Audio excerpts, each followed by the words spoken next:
At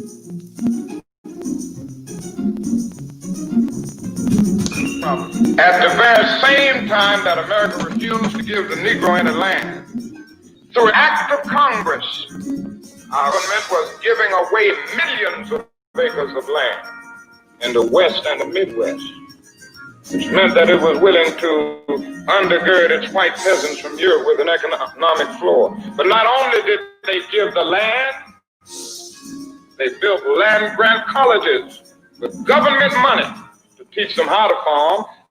Not only that, they provided county agents to further their expertise in farming. Not only that, they provided low interest rates in order that they could mechanize their farm. Not only that, today many of these people are receiving millions of dollars in federal subsidies not to farm, and they are the very people telling the black man that he ought to lift himself by his own bootstraps. And this is what we are faced with, and this is the reality. We come to Washington. In this campaign, we are coming to check.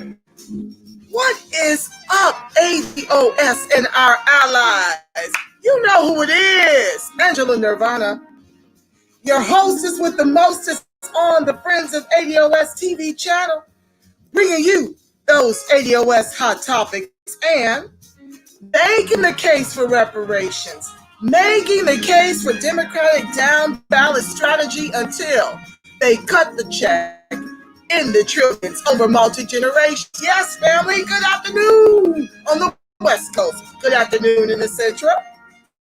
Good afternoon on the East Coast. Thanks so much, family, for joining the live. Follow in, follow in, follow in, follow in. Woo-wee. Do we have a show lined up for you today? It's going to be fire, family. Yes. We've got the incomparable 13% Arthur Ward, VP of ADOS Chicago, here to help me to unpack all of the puckery going on within the ADOS community as ADOS turns. You understand what I'm saying? I know y'all understand it. What's up, Brian Johnson? Thank you so much for joining the live. Easy Axe, I thank you so much for joining the live. Felicia Thompson, Black on both sides, thank you, family, for joining the live. Avery Donnell, thank you so much for joining the live. Yes, it's going to be a lively show, family. I'm just giving you guys a few more minutes to file on in. I had to change the time. I get my Central and my East confused on occasion. It was originally scheduled to go with noon, but Arthur's in Central time. I think Chicago changes in terms of time zones when the clock changes. So forgive me for that. I had to, at the last minute, move the time to 1 o'clock this afternoon. What's up, ADOS Rising? Yes, family, absolutely. Thank you for joining the live. And for those of you who have yet to chat, I want to thank you for joining the live. We're just going to give a few more minutes while the intro plays. Yeah, I see Gavin Newsom is out and about in Napa, dining with guests unmasked, as we've been given 10 o'clock curfews around here, and the pandemic continues, right? I'm not trying to suggest that the COVID numbers are a real thing. I'm just saying I feel like there's big plans attached to why we are now being placed on even more severe lockdowns out here in California and all over the country. I believe it was weaponized to win the elections. You know, I make no bones about my desire to deliver a Republican top of the ticket and a Democratic down to protect the over 42% of ADOS who rely on government assistance by design of institutional systemic racism, until the Democrats get on the same page as the ADOS. That reparations page to close the $100 trillion egregious racial wealth gap. I've never minced words on that. That's my square.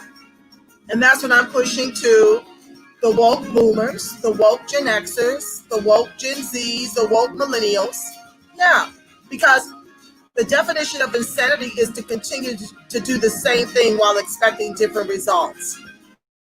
And I'm going to do a show on how Biden's cabinet picks are very reflective of what we're going to experience by way of Obama 2.0. So if we don't get those reparations, family, it's not going to be good for the ADOS. We're just going to continue to be in this fight for our lives to prevent from becoming a permanent underclass in the country our ancestors built with their lives. And that's not how any of this works, because the ADOS is here like a steady drumbeat. Okay, we're going anywhere. And yes, I know people take offense to the name. I've been having my challenges with folks being offended by the name. The name makes very many people, both white and black, very uncomfortable. But I don't want to hear that. I want to American descendant of chattel slavery in both the white faces and black faces until you do right by the very people who were here before the country was formed and who are responsible for all the wealth all the whites and immigrants eat from, and the bougie blacks.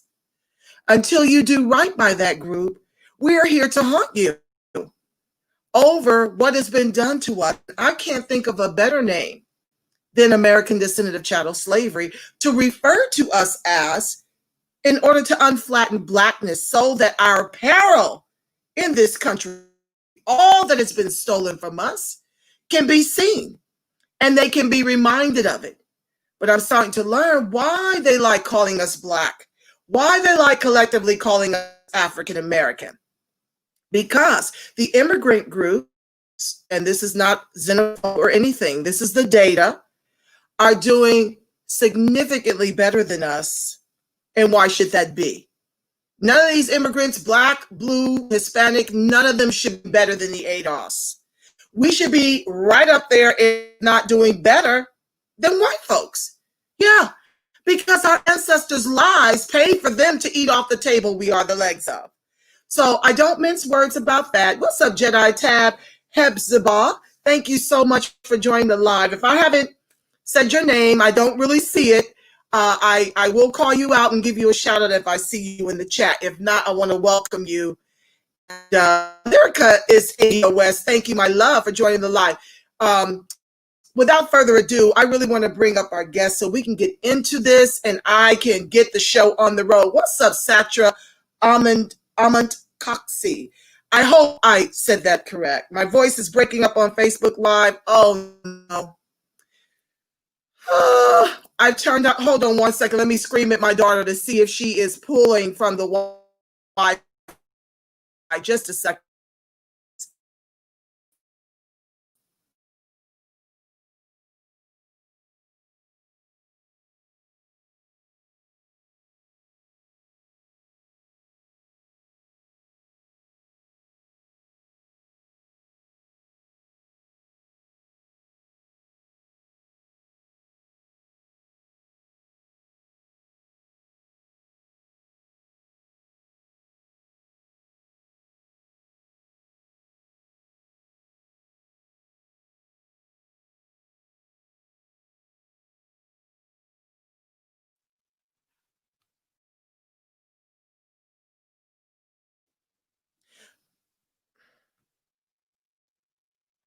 Okay, family. I don't know why it's doing that on Facebook Live. If it continues to pose a problem, please join me over at YouTube. I'm live over there too. I'm live in Periscope. Let me bring Arthur up. He does StreamYard too. He might have some suggestions. Nothing else is pulling. I have actually closed down all the apps that could be competing with this link, as I customarily do. Just a second, family. I don't want these issues with freezing. I may have to come off of Facebook. Thank you for joining the live.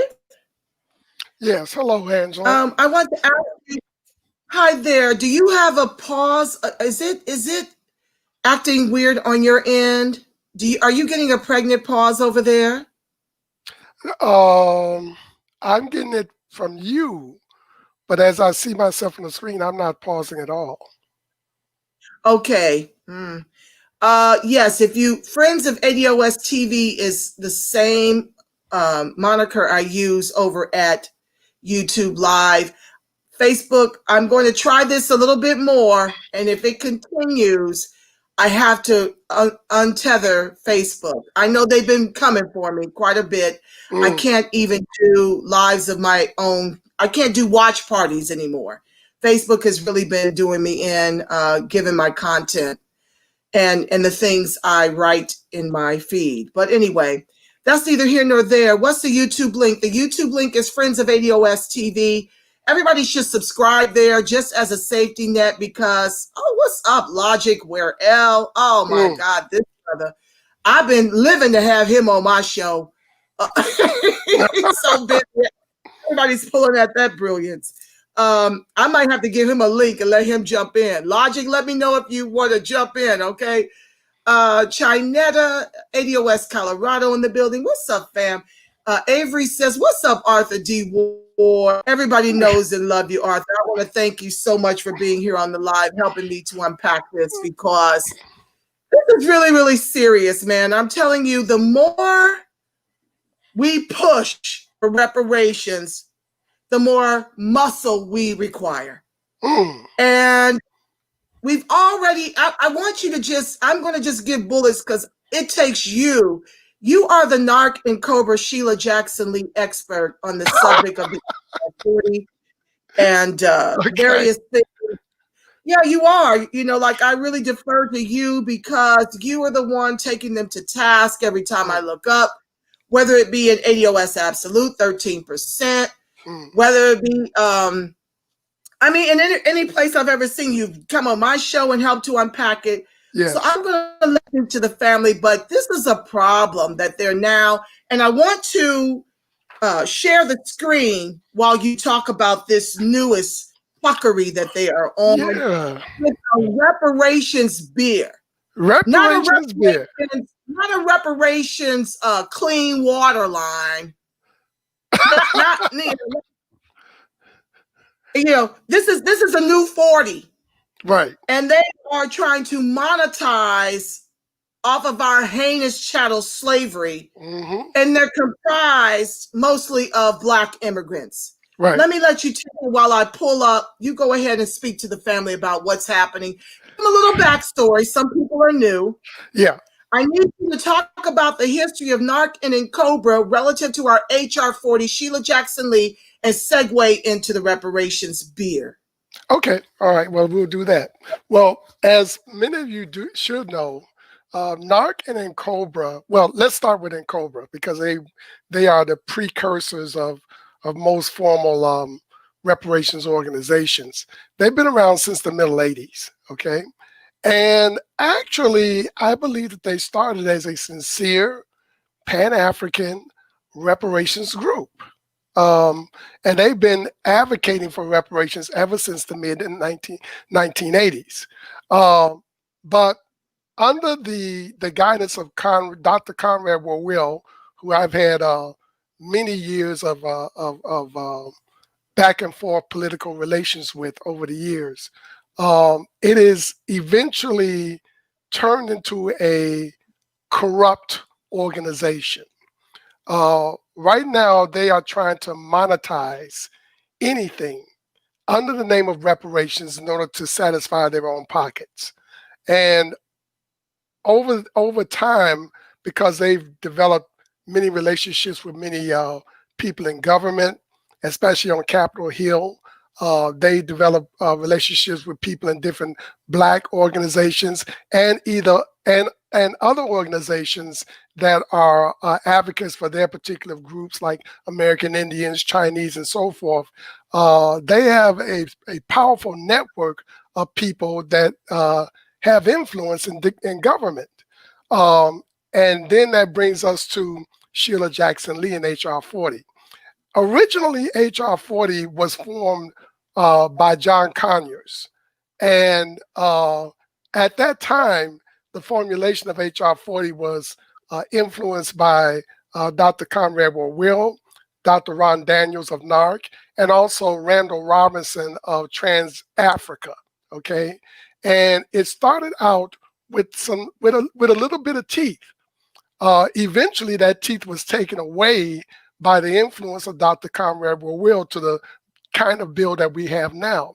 Then after John Conyers left Congress, then HR 40 was just sitting there. The rest of the Congressional Black Caucus never took it seriously, and Sheila Jackson Lee needed something to do. So that's how it became her bill, okay? After ADOS started doing marketing and advocating. I'm sorry, can I stop you there? Sure. Can I stop you there, Arthur? Sure. What ethnicity is Sheila Jackson Lee? Is she ADOS? Is Jamaican. She's Jamaican. She is not ADOS on either side of her lineage. She's Jamaican. Sheila Jackson Lee has no interest in reparations being accomplished. This is one of the reasons why she refuses to talk to anyone regarding some kind of sensible re-engineering or re-editing of HR 40. So we are at the place where we are now with HR 40. We are this crowd of people, both and surprisingly, a lot of the people that are getting the message about changing HR 40 are not necessarily black people that are associated with any ADOS organization, even though they're ADOS, but they understand the logic, okay? And so you got all these people over here. We got Sheila Jackson Lee in her little, her self-contained office, and then we have these few people over here from Naarc Ncobra that have all of this congressional and governmental influence controlling things. So this is where we are now. Now we are Ron Daniels, Dr. Ron Daniels now is trying to raise all kinds of money on the reparations issue in any kind of way that he can. Now recently, him, Dr. Ron Daniels, and Cam Howard, who runs Ncobra, began an association with Great Notion Brewing, which is a white-owned craft beer company, and they're located in Portland, Oregon. All right, and then they recently came out with Reparations beer, and on their website they claim that 100% of the proceeds from Reparations beer is going to go into the coffers of Naarc to fund their reparations efforts. Personally, I do not believe that an alcoholic beverage should be attached to the issue or the name reparations. And this is basically a joke. It turns things into a mockery, and other groups would never allow this. Recently, in the recent past, a beer company in Germany tried to market a Nazi beer, and the police immediately came in and shut that operation down because that was looked upon as being disrespectful to Holocaust victims. Black people, if we have any kind of how should I say, good sense or good self-esteem, we should immediately jump on that company, jump on Naarc Ncobra, and shut this down because it is an insult to the issue of reparations. Absolutely. Could you back a bit and share with the audience about how Jackson Lee's edits and Naarc Ncobra's edits made the HR 40, and yet they won't even entertain us when it comes to our edits for HR 40? It's two reasons for that. The second set of edits actually wrote themselves into the bill as long-standing reparations organizations, and the other reason why, and this is to get paid, okay. And I think other people like Beta Power and other people have pointed out that they did this in order to make a lot of money off of their so-called advocacy. The second thing is that HR 40 is not really a bill for ADOS. It is a Pan-African bill. And it is a Pan-African bill whose directionality is not that of closing the racial wealth gap. The real purpose of HR 40 for Naarc and Ncobra's purposes is to be able to set up an authority which will actually end up shipping most reparations expenditures to Caribbeans and Africans. And that is why that is so, their involvement in this whole issue is so ugly and so dangerous for us. And we will have, if things go in the direction that Naarc and Ncobra wanted to go, we will have a reparationless reparations. It will happen, but we won't see a dime. So what are you going to say? Absolutely. Oh, this is the bid. This is the bid right here, folks. This is not a joke. This is real. You see how swank that is? Yeah, I mean, it's whoever did the graphics on it did a great job. It's a beautiful work. It's a beautiful work of art. But we can just because a work of art is beautiful does not mean that it's not disrespectful. And this is 100% grossly disrespectful. You're looking at it, ladies and gentlemen. Right. There it is. Well, what are next steps to decimate this before it gets off the ground? Well, actually, you said we already have a case with the Jews. What'd you say? I'm sorry.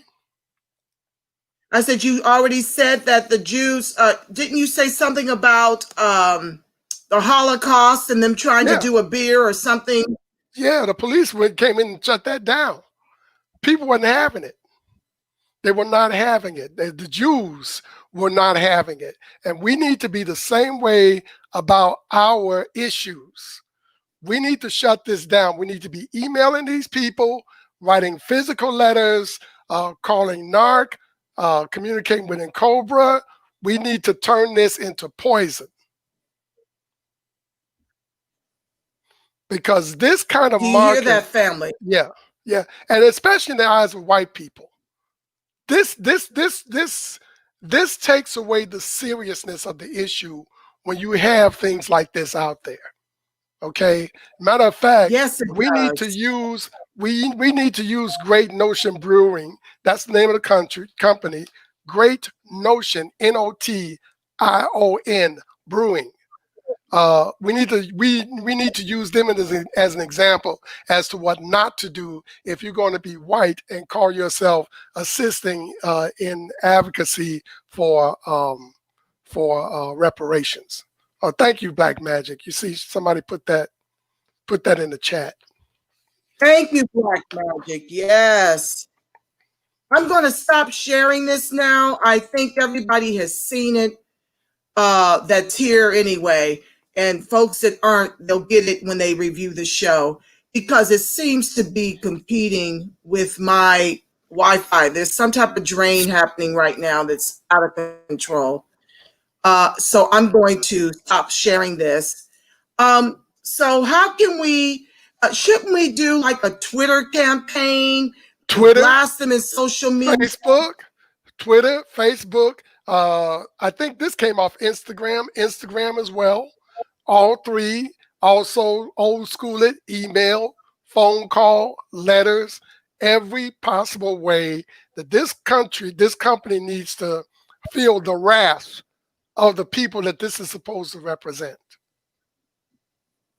Absolutely. And that's something that we need to get organized in the same way we've done with HR 40. Right. Demanding those fixes. Is that still an ongoing effort, Arthur? Do you know? That is still an ongoing effort. Yes, this is still an ongoing effort.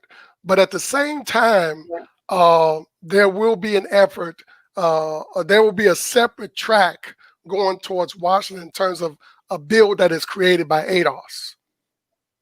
Nothing stops us from creating our own bill.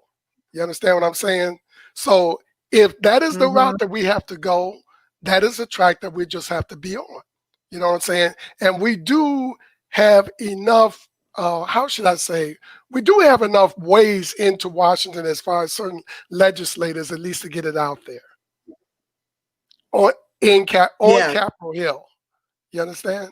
So that may be the track that, but actually I actually believe that HR 40 will end up being edited, especially now that we have Ms. Baradaran coming into the Biden administration. You know, the lady that wrote The Color of Money. Yeah. Right, The Color of Money. Yeah, I have it here, Arthur. Yeah. Yeah, so this was one of our book club reads, and Yvette Carnell and Antonio Moore sat on a panel with her at St. Stephen's Church to discuss it. She is an advocate for reparations, strong advocate. Many people are concerned, Arthur. What are your thoughts about her becoming a part of Biden's treasury and neglecting to help us, you know, to help quarterback? No. She's not constructed like that. She will end up being a full-throated advocate for, number one, reparations, and number two, getting HR 40 corrected. Yeah. When I met her in Louisville, she did a Tone Yvette, her, and an official from the housing department, a black lady, I forgot her name. They actually did a lecture, and this woman is she's cold-blooded. I don't think she's going anywhere in that respect. If she does, I would be totally surprised, because she's never struck me that way, you know. And also, when she was asked to be part of Biden's transitional administration, there were assurances towards ADOS that she's still on the same page. So I don't think we have to worry about her. I love that. I pray we don't. I was watching Black Watch. Shout out to Shannon McFall. He is our brother Michi X in the movement. So if you are offended by expletives, you know, your ears might bleed. But he did deliver that there is an female African woman that's also going to be in Biden's administration dealing with the issues of systemic racism. I haven't drilled down enough to really speak to that, but it concerns me that we don't have any ADOS. I don't hear of any, and I'm going to do a whole separate show on that, Biden's cabinet picks and how they pretty much mirror Obama's administration, you know, with a bunch of war hawks and a bunch of NAFTA supporters, and how this is going to be all bad for ADOS, as if it's not already bad enough. There's just a lot of truth to, you know, on both the blue and the red side, to ADOS being, you know, severely harmed by the issues of COVID and government sanctioned executions, with no real people being placed in the administration to address it, and nothing real on the platform to overturn it. I don't know how you do anything about police reform and you not dismantle private prisons that are paid from the feds to, you know, for the beds to keep us on lockdown. I don't know what part of reforming the police you're doing if our people who were jailed for crack, whether they were using or selling, have not been let go, while the states turn a profit in our Black communities, and the ex-felons who were locked up for peddling a nickel bag of fun can't get access to partnerships in those businesses. White folks own those. And how are you serious about real police reform if, in fact, you don't dismantle qualified immunity? How in the world? I mean, this is still going on. They have not slowed down since George Floyd 846. No. I just read that 2 young brothers were executed in their car after being lied on that they were charging the race soldiers in Brevard County, I think it is, that they were charging the race soldiers with their vehicle. They were fleeing for their lives. Right. So that just happened. Like, yeah, well, you know, qualified immunity is it's not really going to go anywhere anytime soon. I mean, they tried to dismantle qualified immunity in Illinois, but it didn't go anywhere. And our governor, who has kind of quarantined himself away from not only the people, but also the legislature, he's running kind of like a mini dictatorship out of his mansion on the northwest side, the northeast side of Chicago right now. So we have not been able to get to him to sign that executive order to get this money to this COVID money into Black neighborhoods after he had promised one of our supporting legislators that he would do so. So it's a lot of COVID is providing a lot of political cover for people right now. But that doesn't stop us from continuing to advocate. That doesn't stop us from continuing to turn the screws on people. Doesn't stop any of that. Absolutely no. We're here to stay. We're here to stay. That's what people fail to realize that want to take offense with me for even naming ourselves American descendants of chattel slavery. We have a lot of work to do. As I was discussing with one of my comrades out of the DMV, the fight with our own people before we can even address the white supremacy, we got to address the Black. Unfortunately, yeah. Unfortunately, that's true. And it's like, I find that a lot of the obstacles that we run into here in Illinois and in Chicago would be quickly overcame if we could just get the constituents in these districts to wake up to certain things. You know what I'm saying? I give, I used to believe it was like 100% the legislators. Then I got to the point that it was 50-50, but now I'm really starting to see that it's 75-25. It's 25% their fault and 75% our fault, because we're not paying attention to politics and we're not understanding how politics is actually interwoven in our lives and how it really works and how it's in your house. See, people, exactly. Our folks have a tendency to think that politics is out there, but no, politics is in your house, whether you pay attention to it or not, whether you are interested or not. It is in your house, and it is deciding whether or not your family continues to live there, whether your family goes to prison, whether your family has a job. It's all those things. If I could get Black men to pay attention to politics in general half as much as they do to sports, we'd be so far ahead, I tell you. Yeah. But there's a lot of apathy out there. I will say that racism, white supremacy has really beat our people down till the point that they're hopeless on the one hand, and then if they do have any other kind of hope, they only look to religion to deal with that. So their attention is up there rather than down here. So we have a lot to break through when it comes to our people.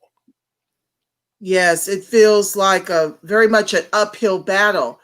What do you think about this voter turnout so far? What do you think about how it appears close to 20% more of our electorate showed up to these polls to unseat Trump while not demanding any tangibles in exchange for our vote? What do you think about still being, that's 20% more than showed up for Obama. Oh, yeah. I think 65% of our electorate showed up for Obama. They're saying close to 85% showed up for, the author of the 94 crime bill, segregationist Jim Crow Joe, and Callie's top cop by her own admission, Skamala the Chameleon. More showed up this election cycle to unseat Trump. Right. What do you think about that? That's disappointing to me. Well, I don't know about the dynamics in California, but here in Chicago, a lot of that momentum came from paid Black preachers, and this we got to get rid of Trump stuff, and I must say that they did a beautiful job of marketing to get our people captured to the point where the only thing that they were thinking about was we got to get out Trump. And when you tried to bring up the fact of that they need to be dealing with policies for themselves in exchange for helping certain people to get out Trump so that they can get jobs, they didn't want to talk about that. It's I don't, like I said, I don't know in California, but in Chicago, it's really bad, the kind of mentality that was driving people to vote for nothing. It's crazy. For absolutely nothing. Nothing. And then Black Lives Matter. Oh, let me get into that. They're sitting up here now wanting to demand reparations after giving them the vote and being surprised that nobody's returning their calls. I brother, I got to look up this piece in their mission statement that Shannon McFall addressed on the Black Watch. It's very concerning. What are your thoughts? I mean, like, I gotta dig into BLM because I'll get it in a second so I can get your thoughts, because I promised I would get you out in a timely manner. We're already at 36 minutes. 36. Yeah, it goes so freaking fast over here, and I do want to read our family. I want to read the new names that have come into the chat, and I want to read any comments they have about this whole segment with you and be able to ask you questions, as one of the brilliant minds in the movement. Sure. Black Lives Matter started, from Trayvon Martin, as we all know. And they've been, to my understanding, that's how they got their notoriety. No. Okay, before you go any further with that, let's go a little deeper about why Black Lives Matter work came into being. And I don't want anybody to say that I'm being anti-Semitic or anything like that. But in actuality, that's a George Soros created political machine. Okay? Yes. Now, yep. Trayvon Martin is not really the reason why Black Lives Matter was created. Trayvon Martin was the opportunity to create a Black Lives Matter, okay? Because certain groups around that time, actually there was a political wake up amongst Black people starting to happen at that time. And the powers that be started to notice this awakening amongst Black people. So one of the things that they've constantly done, that the power structure has constantly done, is that anytime that they've seen an awakening, they will create certain structures to divert that awakening, to take that energy and put it into another direction. Okay? In other words, we were starting to become more politically aware. We need something. Oh, we can use this. Trayvon Martin was the opportunity to create that diversion. The diversion is Black Lives Matter. Okay? And you know who runs, Miss Garza? She runs it. She's not ADOS. She's Black and Jewish. Ooh. Ooh. Okay. And ever since Black Lives Matter got started, we've been diverted ever since. Okay. ADOS comes on the scene, okay? That's getting us back on the track of political awakening. So Black Lives Matter was a means to try to get in front of ADOS, okay? And also white funding, because also when ADOS started rising, several white organizations started sending money to Naarc Ncobra too, because, and this is why they become effective in this enterprise as well. Black people are naturally Pan-African.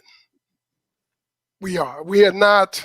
One of the beautiful things about the Black part of the diaspora in America is because, yeah, you know, we got LA niggas, and New York niggas, and Chicago niggas, and all that stuff, but we never became tribal. Right? We never became tribal. We got our stuff inside Black America, but we never became tribal. Okay. Naarc and Ncobra introduces the idea that we might be becoming xenophobic towards our African and Caribbean brothers and sisters. Okay, so that's further fracturing of Black political development. So whenever you have these streams going on, okay, to take us off our square in terms of Black political development, this is the thing that you're going to have. Okay, you got to understand the function that these organizations carry out.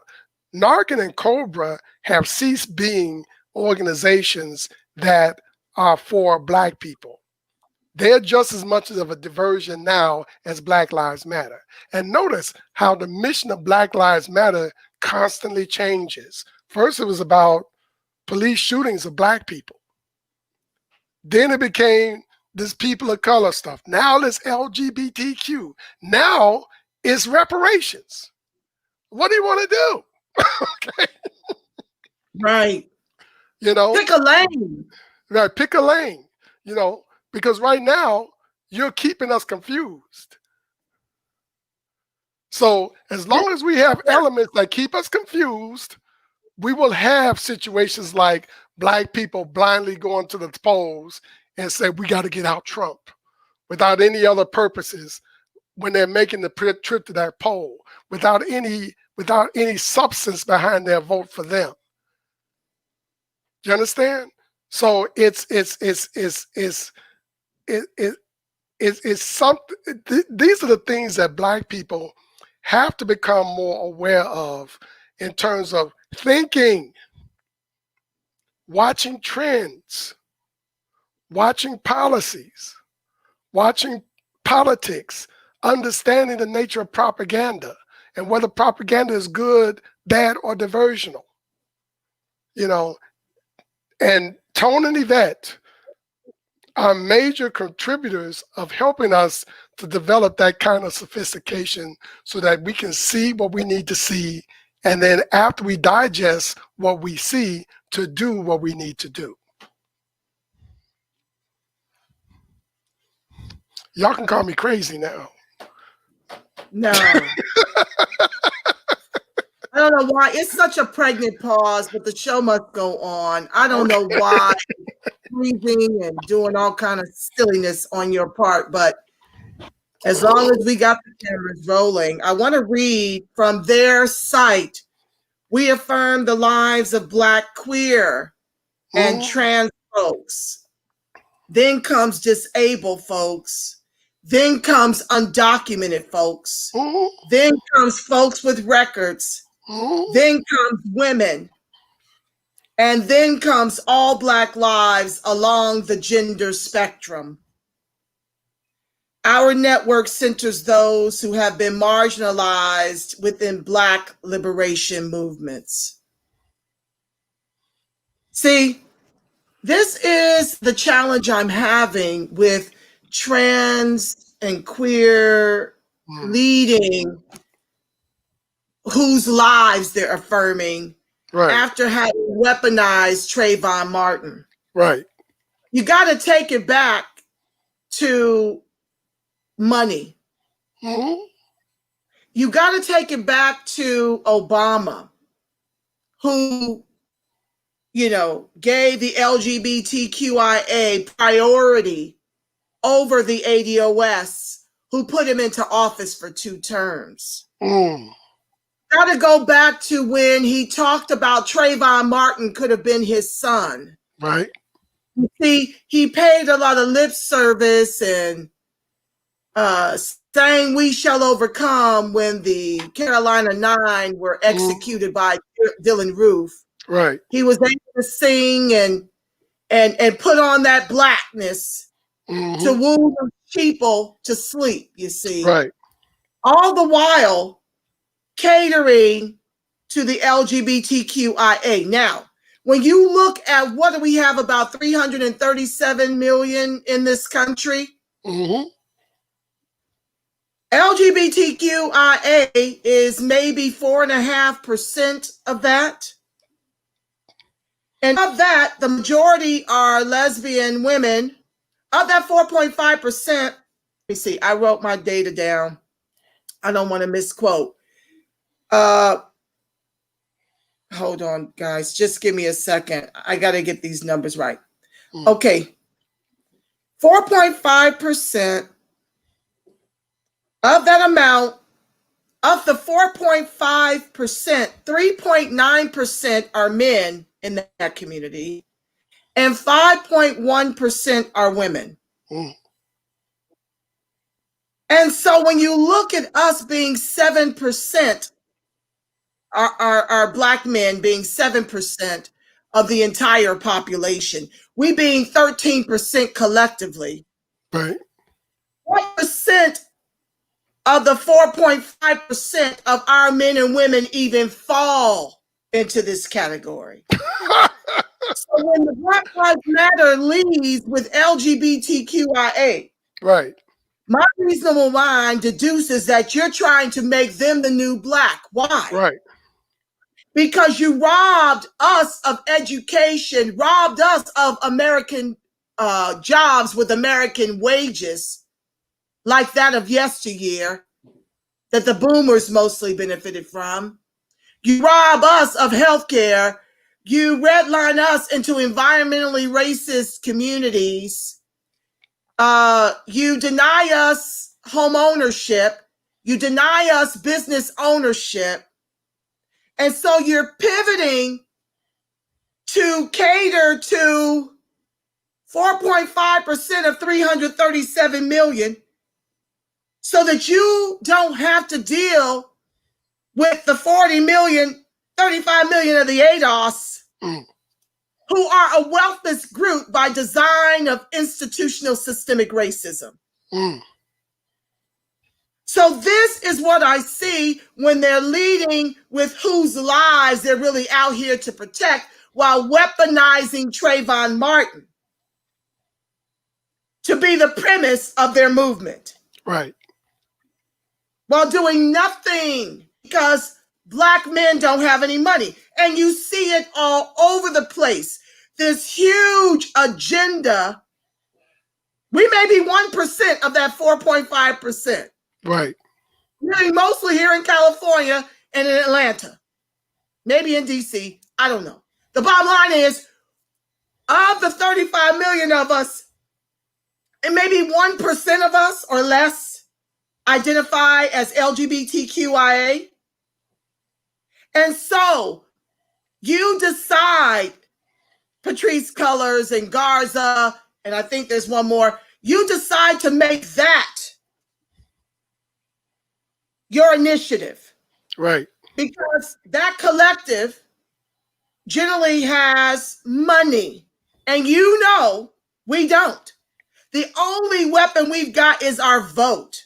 The only commodity is our vote, which is why I have implored upon us to weaponize our vote and socialize our suffering. I thought I thought I foolishly was naive to believe that. But this agenda is being pushed everywhere.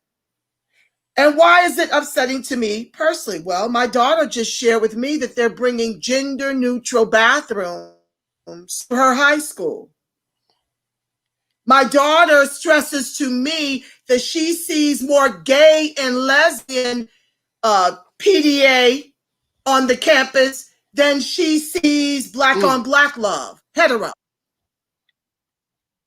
So there is an agenda being pushed out here, which is driving me out. Now, I'm not homophobic. I have gay friends. I have gay family members.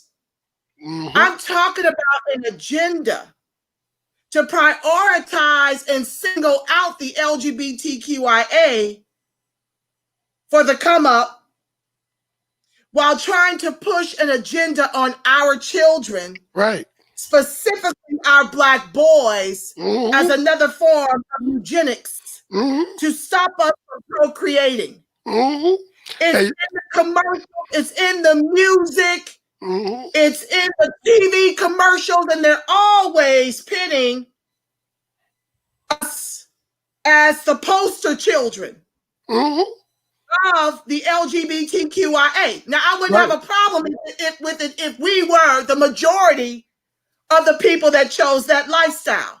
Right. Folks are profiting off this narrative about the down low brother. You see the celebrities getting in on this. Right.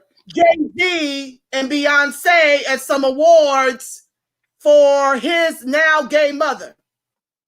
How many kids and how many Black men did it take for you to realize you were lesbian? Mrs. Z, okay? You see it with Dwayne Wade. How him. he and Gabrielle Union have taken that Black son away from his Black mother and put him in gay parades where he can be influenced. He can be influenced and made to believe that he is in fact a gay young child that don't even know his junk right now at 11. He can make a decision about how he's going to go for the rest of his life. Nobody's dealing with the trauma of the fact that he was ripped from his mother because of Dwayne Wade's money. I mean, if he could have a baby on Gabrielle Union, you know his ex-wife is telling the truth when she's dealing with his money, taking her children from her. They couldn't get to the older son, but they're trying to force it on the younger one to make him believe that he understands who he is at 11. And then putting him in as the poster child to push this gay agenda in these parades and the like. They tried it with Will Smith's son. They tried it with that, but that failed. I think. You think? But I'm seeing this huge agenda, and I'm seeing the complicity of Black Lives Matter, which is why I had to take the frame off, because I mean, in actuality, Black Lives Matter. They're on a whole nother agenda that's tied to white money, that's tied to the Democrats. And see, and now you want to sit up here and be surprised that nobody's returning your call about reparations when we've been putting in this work. And then we get told that we're Russian bots. We get told that we're Trump supporters. Our shit can't be strategy. And see, you know, and see, when they're the ones racking up, I don't even know how many millions they've raised over George Floyd 846 and the world champion in that. Right. Go ahead, Arthur, let me take a breath. Speak on it.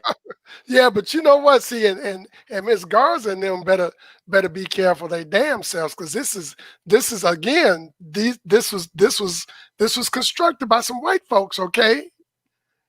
Yeah. The overlay for the underlay. Whenever you say LGBTQ, I'm talking. This is not for Black people. This is for white people. And they are using these girls to promote this agenda for white gays to prosper and be promoted. when they are finished, and you also have to understand that white supremacy always breaks its tools when they are done. Don't be surprised when you see Garza and company just out there looking stupid, because that eventually is what's going to happen. Well, right now, Patrice Cullors has some type of huge TV deal. Yeah. You know, so they'll give you your butter biscuit too. Oh yeah, they all are on the clock. You said it straight away. Watch. But I need for us to wake up. That's why I continue to pour into this show. That's why we got Be the Power. That's why we got 13%. You understand? Mm-hmm. Breaking Brown, Tone Talks. Right. This work didn't stop with the election for us. We have to lean in to help deliver the ADOS, the reparations we are owed in the trillions over multi-generations, because Naarc Ncobra, Black Lives Matter, Sheila Jackson Lee is getting in the way of what I'm feeling for ADOS. Right.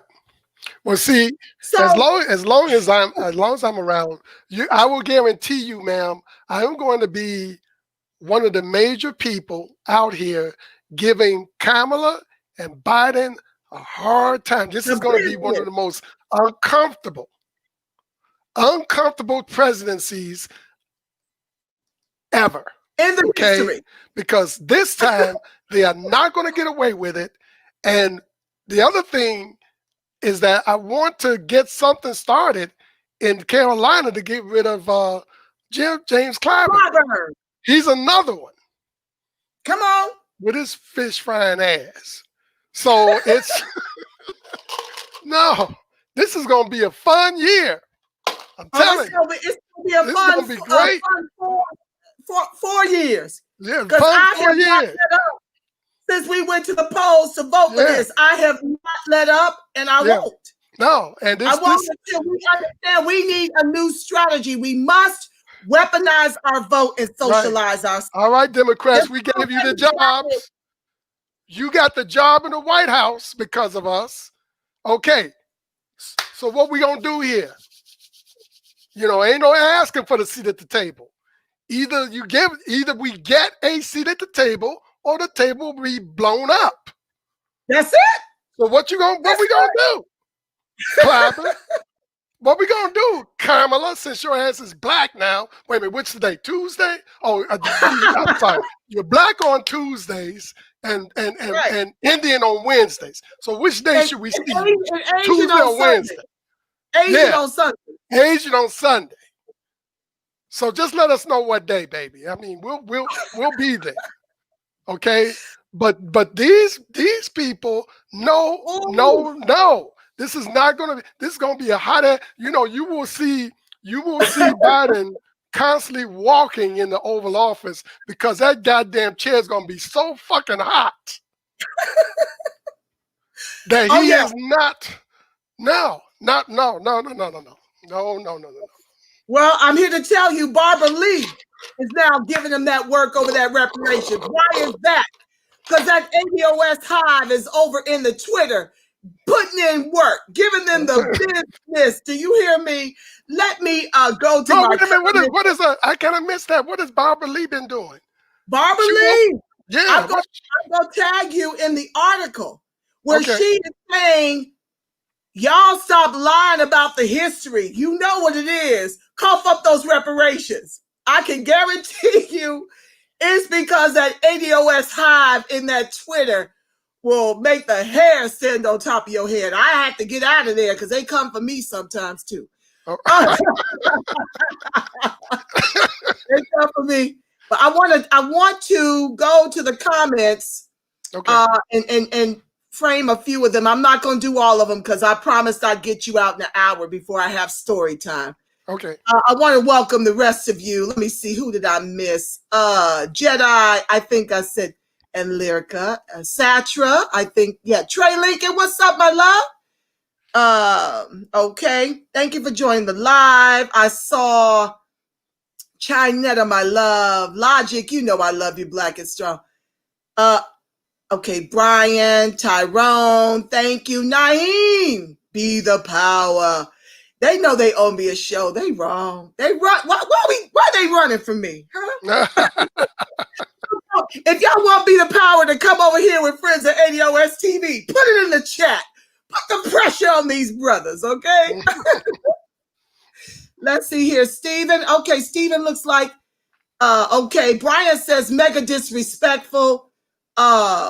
Stephen Boykin. Arthur, can you elaborate a little bit on who John Conyers was and his original intent for the bill?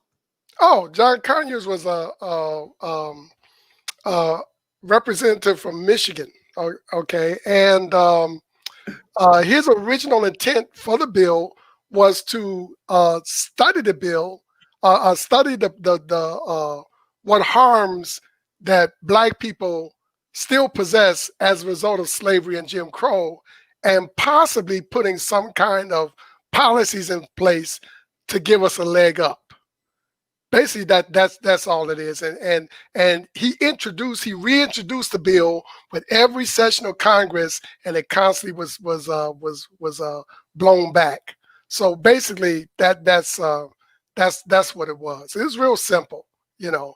But now it has become a chip of some sort. I don't know where it's going with that, but that's what it's become now. And can you share with my audience about how our involvement got more signatures and brought it all the way to a hearing after collecting dust for the past 30 years? Oh, yes. Well, actually, the real catalyst for the increase of signatures was that New York Times article. And after that New York Times article came out, we had ADOS people across the nation calling their representatives, knocking on doors to meet these people, and making them aware of what needs to be looked at as far as our community. And so most of that work was really put in by ADOS, not Naarc Ncobra. But because of the fact that Naarc Ncobra has had long-standing relationships with many people in government, they were able to get in front of it, edit the thing again, put themselves into the bill, and now they're trying to pass this thing as is so that they can, number one, get paid these high salaries, these $200,000 a year plus salaries, and then to write into law all reparations resources be put into a national reparations trust authority that will be controlled by them. So do you see why we've got to stop this? Oh, Lord have mercy. Debonair One, I thank you for joining the live, my love. She says, or he, I don't know which. Debonair. Naarc Ncobra want to dilute the money, which is our medicine. Diluted medicine is ineffective. Can you talk about how yeah. They don't want us to get any medicine. Did you? Okay, now I hope you guys know who Julianne Malveaux is. Julianne Malveaux was at the HR 40 hearings last year, and she is a board member of Naarc. And notice when she said, I don't want to check. What she said was totally in line with what the way that Naarc Ncobra want to handle reparations. They don't want us to get any kind of checks. They want to be able to pick winners and losers as far as who gets reparations and why, okay? Also, when at that hearing, seats were taken up by 11 members from CARICOM. Now, why were CARICOM people there? Because they run the Caribbean's Reparations Commission. You know, those were 11 seats that could have went to ADOS, all of the ADOS people that were standing in the hallway before 7 a.m. that day, okay? But they no deodorant wearing asses was taking up them damn seats, okay? So Be nice. So, so they were there, and they collaborate all the time, and it's really strange how they collaborate, because if you look at CARICOM's website, their program is closed-ended. They make it very clear that reparations is only for those people that were enslaved and lineaged in the Caribbean islands, period. Don't holler at us because you ain't getting shit from us, okay? But then on the other hand, you have Naarc's website, and Ncobra's website concurs with this idea that any person of African lineage from any part of the world can come here, no matter how long they've been here, wherever they came from, and receive reparations. Many of the Caribbeans did not get here until after the 65 Immigration Act. Exactly. And many of the Africans descend from a wealth position. Right. Many of them come from descendants of they are descendants of slave traders. Right. Read my Nigerian grandfather was a slave trader. That's an article, I think, put out by the New York Times. Right. And so they come over here with a specific wealth position. And this is how the country is very satisfied with referring to us as Black and African American, because it flattens Blackness, where folks don't even know how we got to George Floyd 846. Yes. They are, because all they do is see the decadent Bell, the Oprahs, the Jordans. Right. You know, they see Tyler Perry, and he slept in his car and ate ramen noodles all his life. And you know, these little unicorns, I like to call them, you know, they see this and they're mortified and shocked. They hear the rumors about us being executed by government sanction in our communities, but watching George Floyd's life be taken from him as he cried for his mother, his late mother, and urinated himself, did something to disturb the core of the world. Because they had to wake up. They could no longer be in denial about this just being isolated, you know, by a few bad apples. Right. They saw the look on Chauvin's face as he kneed the life out of this brother, and the other ones were on his back kneeling in. Right. And notice that the other people that were protecting Chauvin were people of color. Minorities. You know, the guy that was holding people back that you saw the most on camera, he was Asian. Yes, he was. Yes, he was. Chauvin is married, or was married. She divorced his ass. Right. Well, she to an Asian. Yeah. Okay. I thought so. She wasn't Hispanic. I thought Chauvin was married to a Hispanic woman. Hispanic. I'm sorry. Yes, she is Hispanic. It doesn't matter. Your point is not lost. The other, one of the other policemen there was Hispanic. You know. Yep. And so, you know, this is what we're up against. So we got to stop. You know, the person that shot Philando Castile, he wasn't white. Okay. Right. George Zimmerman is Hispanic. He's a white Hispanic. And this is the problem when you bring these conditioned oppressors from overseas. You've got in your platform that you're going to give 11 to 22 million more access to citizenship while telling us that nothing will fundamentally change. And you're not doing anything specifically for us. I need y'all to connect the dots. Right. And if you look on Naarc's and Ncobra's lists of who are their board members and who are running these organizations, yes, Cam is ADOS, Dr. Ron Daniels is ADOS. But when you look at the board members and the people under them, it's a lot of Caribbeans and Africans, not ADOS at all, okay, that are setting all this shit up. Okay, so look, ADOS, y'all, we need to wake up and recognize what's going on here, you need to ask the question of the Congressional Black Caucus, how in the hell does a Jamaican get to be the main handler of our reparations? Real talk. And understand this, our HR 40 is toothless, as is CARICOM's. Right. This is the way those select few get a payday. They want 12 million to start, just to study, That's a study, our reparations into perpetuity, family. Right. And so it's no wonder why folks quickly came on board to sign it. Right. And what we really need to be afraid of is if they manage, like they're attempting to just make it an executive order without those changes. Right. That like they do everything else that they want to get done. Okay. The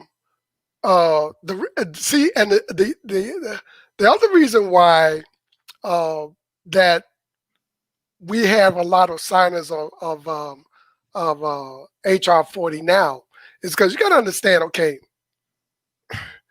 Congress is heavy with people that went to law school, with people that went to school that have degrees in political science, okay, and also degrees in certain in various social studies, okay. So in other words, when they look at this document, they know what the fuck they're reading. And what are they reading? They're reading that this is harmless. This is a nothing burger. Let these niggas and these koofies collect this little money and shit. And after they study what's already been studied, we can go away and also have a chip to get black votes. Hey, I signed HR 40. I'm for y'all. Vote for me. Study what? You could go blindfolded into a public library, get pushed into the African American Studies program, and at random, blindfolded, peel out 3 books, and you would have a great case for reparations. So that doesn't need to be done. Well, the apology has already happened. They're just waiting for us to come and name our dollar amount, but you got so many bootlegs getting in the way of what we feeling, you see. Right. They are, getting their butter biscuits to keep us out of the discussion. Yeah. And that's why we've got to keep the pressure on with fixing HR 40 until we can get our footing to actually be at the table. Yes. Out here, what's different, and I'll let you speak before I lose a thought. Yeah. Out here with our study, okay, we are talking directly with the governor and the senators that are choosing the commission. Okay.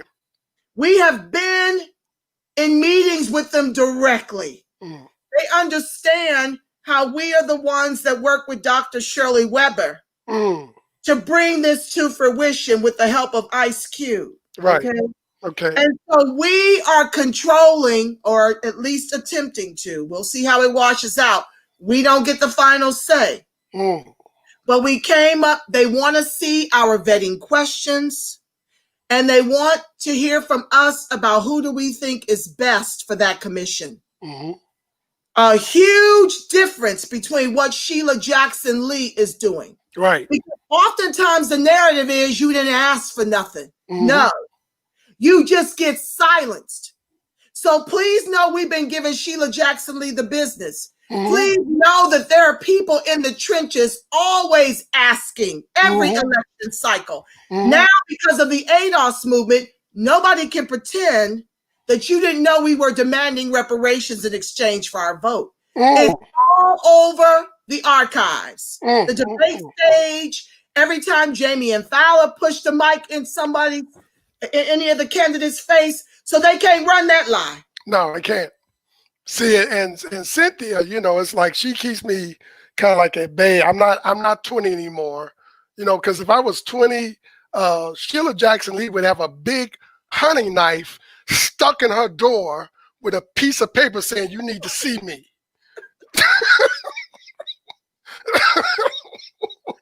I can't with you. I am not playing. I'm a Oh Chicago nigga. I'm not going the phone call. Oh, you ain't. Oh, okay. All right. You gonna answer your phone? You so funny. But Erie Blackfire, welcome to the live, my love. I saw Cynthia McDonald, your partner in all things grand. She's in the live. Oh, Dr. the other thing I need to say before I forget is that Great Notion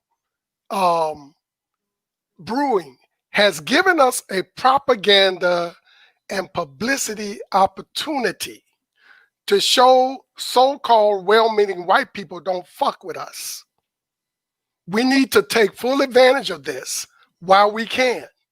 Oh, we will. Okay, I'm just saying, y'all. If it's me and you, If we're gonna swarm anybody for right now, it needs to be that company that's making that damn beer. Dr. Lily, thank you for joining the live. Budweiser Beer did the same thing with their Kings of Egypt posters back in the 80s, trying to market vice to our community. She is absolutely right. And those posters were gorgeous. Yes, they were. They were of real high-end quality. Thank you for sharing. Let's see here. Satra Delry 360, thank you for joining the live. You said she is on the transition team. That's not correct. She's administration or the cabinet. That's correct. She is on the transition team. Thank you for that correction. She is speaking of Mirza Baradaran, right, who wrote The Color of Money, Black Banks and the Racial Wealth Gap. Correct. Could you explain to the people what's the difference, Arthur? What's the difference? Explain to my audience why her just being on the transition team, not in the administration or cabinet, is not nearly enough. Oh, you know what? It isn't enough. But the way that things work in Washington is that if you're on the transition team, it's a very good chance you're going to be in the administration. Some people are there just to do transition, and that's a great thing to have on their resume, and they're not interested in being in the administration. But at the same time, for some people, that's a gateway to getting a job in the administration. So it's not really a real difference. They're the moving crew, they're the reset crew, they're the resysteming crew. So that's really what that's about. But it's a good thing that she's there, because that shows that they are going to have some serious interest in the Black agenda. To me, that's what that indicates. Yeah, because they are perfectly aware of what she has done and where she's coming from. You're absolutely right about that. You know, they vetted her. Yeah. Satra Delry 360 says, look at Irami Osei Frimpong's interview with Mirza Baradaran. Also, should be archived in YouTube, Yvette Antonio Moore and Mirza Baradaran's interview, their panel at St. Stephen's Church in Louisville, where Arthur was present. So check that out too, family. I'm moving down the line. Joelle Jones is right. She's saying that if you're on a transition team, 99%, you will be part of the administration. So it's really, like I said, it's really not that much difference. Satra said ADOS Seattle protests with ADOS shorts and signs. Yeah, we got to do that for this. We have to push back on this reparations piece and the HR 40. We've got to really, zhuzh all that up and get that going like yesterday. Since I'm here, one, thank you for joining the live. Okay, Brian says, a position. It's coming up slow. I'm going to just have to read all. I'm trying to show them, but all these preg pauses. A politician is not going to give you something after voting them in continuously with no accountability. Why buy the cow when the milk is free? That's right. He's right. He's right. This is why we've got to what, family? All together now. Yeah. Weaponize the vote, socialize our suffering. I'm not suggesting anything different than what Dr. Charles Morris, pastor of Abyssinian Church, suggested after electing Teddy Roosevelt, who dishonorably discharged 167 Buffalo soldiers who were wrongfully accused of murdering a second white man after being quarantined to their barracks from being accused of murdering the first white man. He said, "You shot us when our guns were empty. We're going to return the same. At the time we were Republicans," he said, "we're going to give you a Democratic top of the ticket and a Republican Congress to protect the Black South. What I am imploring upon us to do is no different. Deliver a Republican top of ticket and a Democratic Congress to protect the over 42% of ADOS who rely on government assistance by design of institutional systemic racism." Right. We didn't get here because we're lazy. We're not crying the victim. Reparations is a debt that is owed for slavery, Jim Crow, and accrued ongoing systemic racism, oppression, and disadvantage in the country our ancestors built with their lives. That is our square, and we're sticking to it. Tyrone says there's a good article about Black Lives Matter by Business Insider Australia. The article exposes some of Black Lives Matter's paper trail. Thank you for that, Tyrone. I will look that up. Stephen Boykin or Stefan Boykin, welcome to the live. I'm just scrolling quickly, Arthur, to pick up any questions, and then I'll let you go. Brian says, and singing Al Green at the funeral for the South Carolina church members slain circa 2016. Yeah, that's what I was trying to suggest, that Barack Obama, our first Black president, see the flattening of that, our first African American president, Father Kenyon, white mama, but since he and Bush are cousins, Cheney's in that food chain too. Right. The family, you know, raised by his white grandparents. See, they got that identity politics over on us the last time. That respectability politics over on us the last time. No more. Right. But he was there to give the LGBTQIA, you know, rights and entitlements while telling us no to reparations. When there is an over $100 trillion egregious racial wealth gap. They know they don't have to do anything for us because we showed up 85%. And until we get this education and move as a block, we will continue to spiral all the way to shanties, living in third world shanties, okay? In some suburb where you don't have access to any type of transportation. That's what's coming for us if we continue to allow these Democrats and the immigrants and these would-be liberals to run this country. If we keep rewarding them with the top of the ticket, don't be surprised when everything we're sharing with you comes to pass. Black men, Avery says Black men get no love. As a matter of fact, you're absolutely right. But that's by design. They want to stop your seed. They want to stop your seed. If we don't have Black men, we as Black women can't have Black babies. They can just extinct us and continue to do interracial things with us to whiten the race. That's by design. Paula Barnett, thank you so much for joining the live. Das Nuxta. Thank you, ADOS Houston. Joel Jones says, speak that truth. Taj Marie, thank you for joining the live. I'm scrolling quickly, family. Black Lives Matter raised $19 million the week of George Floyd's murder. Wow. Did George Floyd's family get any of that money? Oh. Did any of that go towards our reparations fight? I see them on with Roland Martin trying to co-opt Ice Cube from the ADOS movement.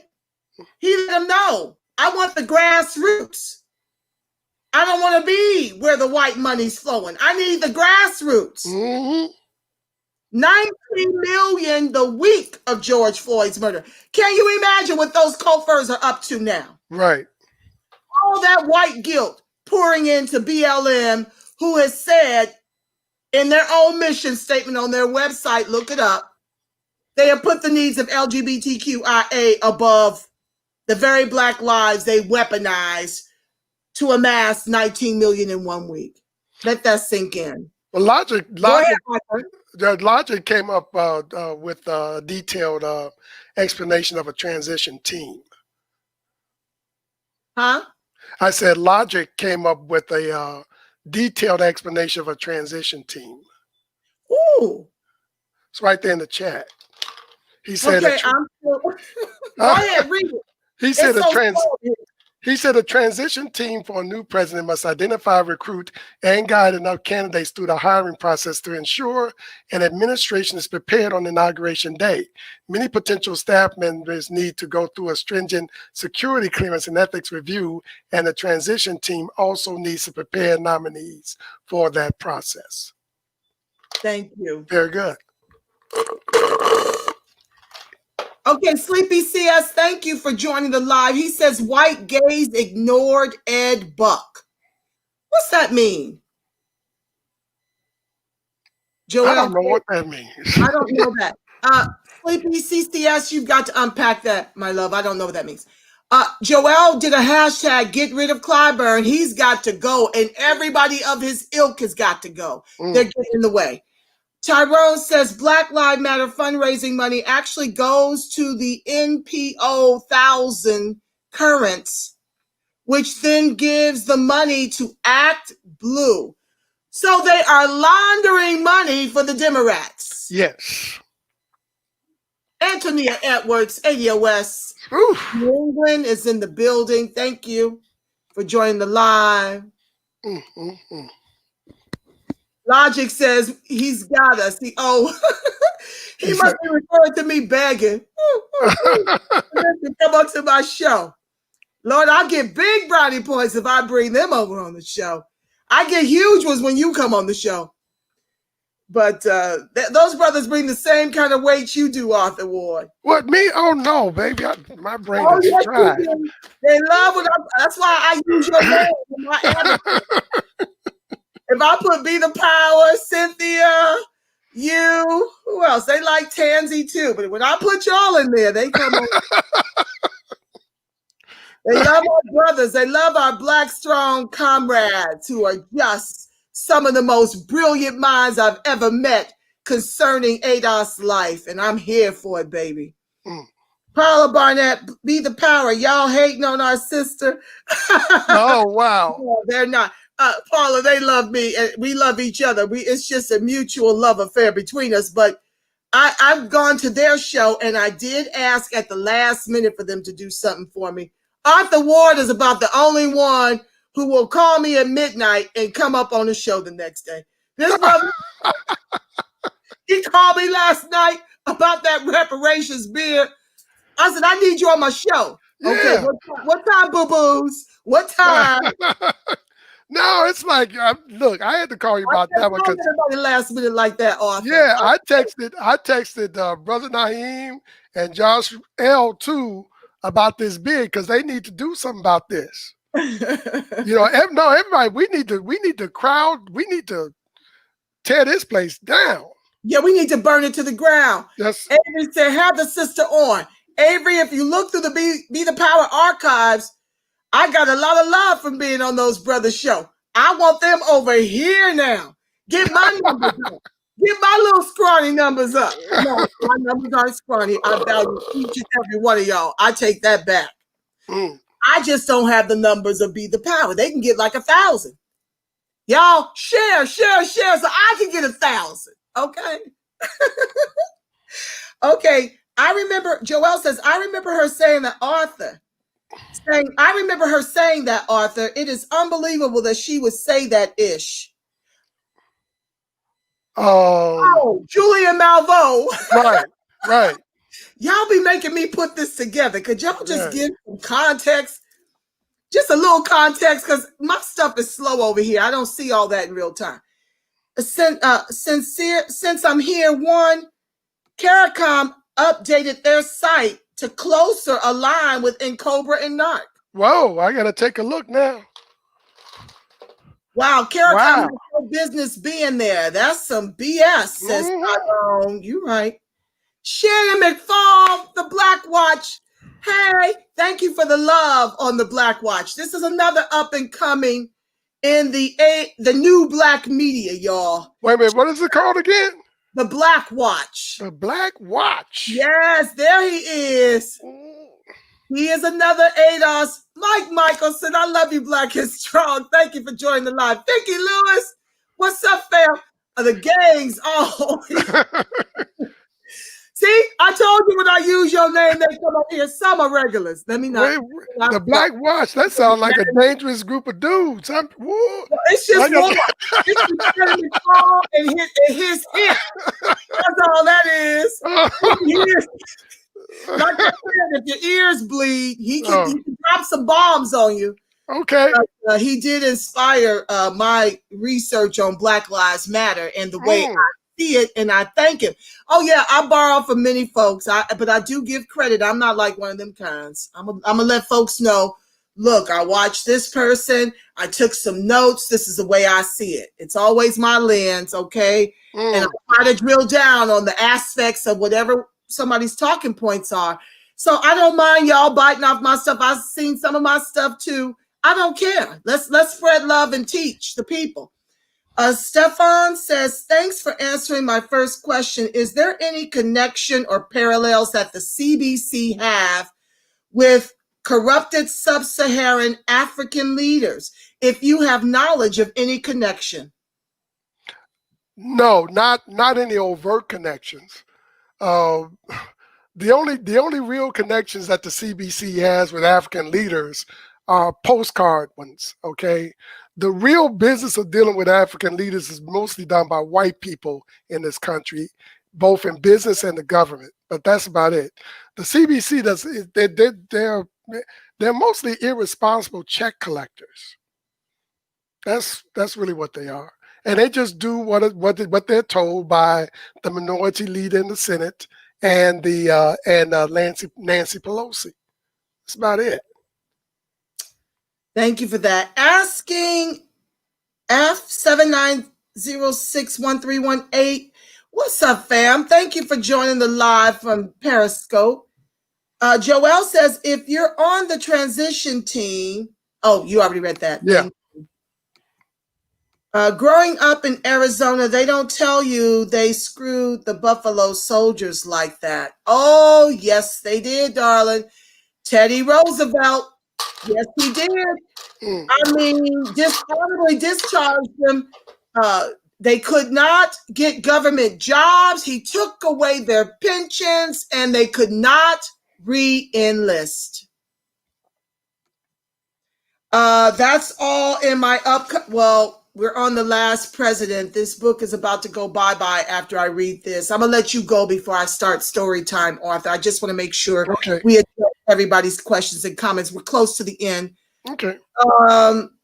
Okay, since I'm here, in her role, Baradaran will support the presidential transition in areas relating to the U.S. Department of Treasury and the Federal Reserve. She's one of 500 people on that team. Okay, how do you engage argument that all Blacks... Oh my God, it jumped. Love your channel. Oh, thank you, my love, Phoebe. Welcome to the live.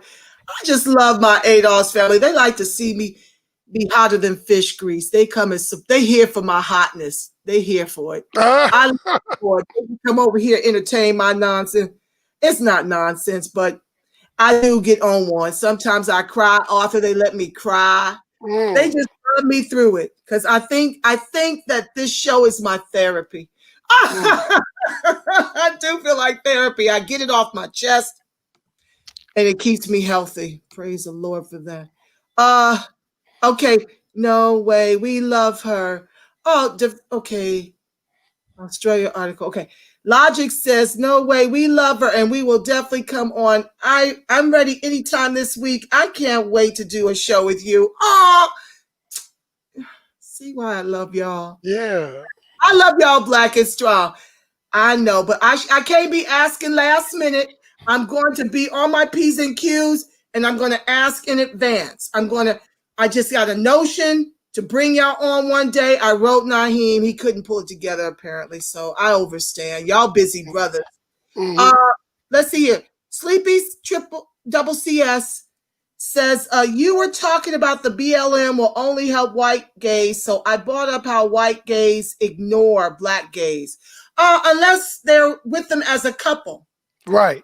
You see many black gay men with white gay men. Right. But that again is still that white fetishism going on there. It's a lot of white fetishism. It's a lot of what happened to us with the buck breaking stuff that came over in that chattel slave thing. Yeah, you also got to understand too that white people generally, they love black having sex with blacks, but they don't like black people. And they can do that simultaneously. They hate you. They hate your person, but they love your booty. It's crazy. And since there's a sickness to that. Yeah, it's a sickness to that. That's why when I see interracial couples like that, I don't, okay. You know, I just keep it to myself, but that's how I look at that shit. Big time. You were okay. Thank you for that excellent explanation, Sleepy CCS. He also says, or she, one of the cops that killed George Floyd was half Nigerian. Wow. Aren't they taking over the parole system somewhere in Texas? Yep. They're filling all those positions with Nigerians. Right. Black immigrants. Can you imagine the horror when ADOS is no longer in charge of ADOS in the parole systems? Right. That's how they're coming up. They're like the overseers of the ADOS. William Dickens, thank you for joining the live. I appreciate you. Another solid brother that throws up lives and tells it like it TI is. Okay, Gary Rose, thank you for joining the live. You guys forgot about Don Lemon. Yeah, Don Lemon is the one that keeps up this Russian bot narrative. Only when we started talking about the reparations. He was cool getting that little chick together. What's her name? April Ryan. He was cool getting her together when it came to Kamala flattening blackness for the vote. April Ryan was mad, talking about we're doing birtherism and all this kind of stuff. Don Lemon stood up for the ADOS. It is okay to identify as American descendant of slavery. But the minute Ice Cube took a call from the Trump administration for that check, all bets were off. He came on with Cuomo, I think it was, in an interview. That fade to black, Cuomo came on with Don Lemon, and Don Lemon dragged us for filth and called us Russian bots. He got on that Joy-Ann Reid train for sure. Yeah. Thank you, Gary, for that reminder. He turned coat on us when Ice Cube took a call from the Trump administration. We went from being cool to it's okay to identify as American descendants of chattel slavery, but not don't demand nothing. Right. Don't you dare nothing. Stay in your place. Don't mess up my butter biscuits. Lafayette Ward, thank you so much for joining the live, my love. QC ADOS Charlotte, fear. Okay. I thank you guys. Okay, Arthur, we're at an hour 40. I'm so sorry. I meant to get you out of here sooner. But you know, I love you for just always being there for me, you know, thinking on me, calling and checking on me in this fight, and dropping tea, piping hot tea for the ADOS Hot Topics segment of this show. Just for your brilliance, your ADOS absolute, you and Cynthia's 13%. Guys, tune into these geniuses. Be the power, 13%. Even check out Black Watch. Show the new Black media love. They're all talking about ADOS issues and how we factor into the politics of the day. I'm going to, Arthur, did you have any closing words? No, I would like for everybody to tune in to ADOS Absolute for my last blog posting regarding the critics and chiselers. That was fire. I was looking for part one. Oh, yeah. Part one. When I read it, you said, Joseph Prevost, thank you for joining the live, my love. He says, thank you, Angela and Arthur, much love. Avery says, I seen it. I meant that they need to come on your show. We got ADOS Media, that's for sure. I'll be sharing, sis. Oh, he's talking about, thank you, Avery, for helping me to get Be the Power on my show. Yeah, Phoebe said, good show. Arthur, you always bring the heat. Oh, thank you. Okay, so he says about, go ahead with the recent. No, you were saying, you're saying. I didn't see part one. You went through your rant and it was fire. No. You just clicked on the link, but if you go to ADOS Absolute and then click on the top where it says ADOS, it'll take you to the first part, which is the exordium, then part one, then down to part two, and then the conclusion. Is 7 parts. Yes, I know. So I'm going to go over there and I will be reading the rest because I couldn't see it. So, family, I'm going to bid Arthur adieu. We love you, Black and strong. And we'll be in touch about this campaign to take down Naarc Ncobra, Sheila Jackson Lee, the Reparations beer. I will be calling you, even if we just, the two of us, coming up with that campaign. That needs to be an all-out campaign. We have an ADOS Anti-Defamation League. We have an ADOS Anti-Defamation League. We need to get in touch with them and get their assistance on this. I will be in touch, my love. I have to read now. Exactly. Let's make them. We have an example that we can work here. Let's do it. Let's make them an example. Absolutely, we will. All hands on deck, family. This is the part. Dorothy Nichols, thank you for watching the live. Listen here. This is a part where everybody gets to be a part of that movement to tear this concept down before they get this thing on the shelf. It is time for us to stand up as ADOS in every facet of ADOS life. Okay? We love you, Black and strong, Arthur. I'm going to drop you off the stream. You're free to stay in the lobby if you choose. I'm just going to read about Donald Trump so I can finish this series and find another book, another short book. These long ones wear me out. Between Yvette and my long books, I just cannot. I tried to can with it, but I can't.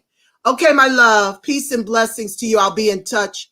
Stand by, family. I got to read for those of y'all who want to read about the puckery with Donald Trump. Here it goes.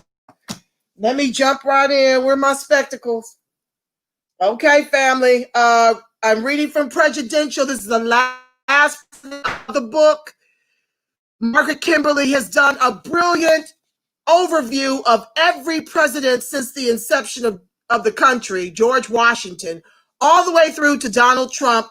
And this is my last read. To talk about Black America and the presidents, it's imperative that you understand who you are as ADOS and the politics that have been had on us and why we choose to educate ourselves through this form of edutainment in order to know the history so we don't repeat it. We've got to leave a new legacy for the Gen Xers and the woke boomers and the millennials and the Gen Zs. They've got to do something different because the fight is just getting started. Once we secure the reparations in the trillions over multi-generations, family, That's a forever fight to make sure we keep the gate up, and that's exclusively our repair.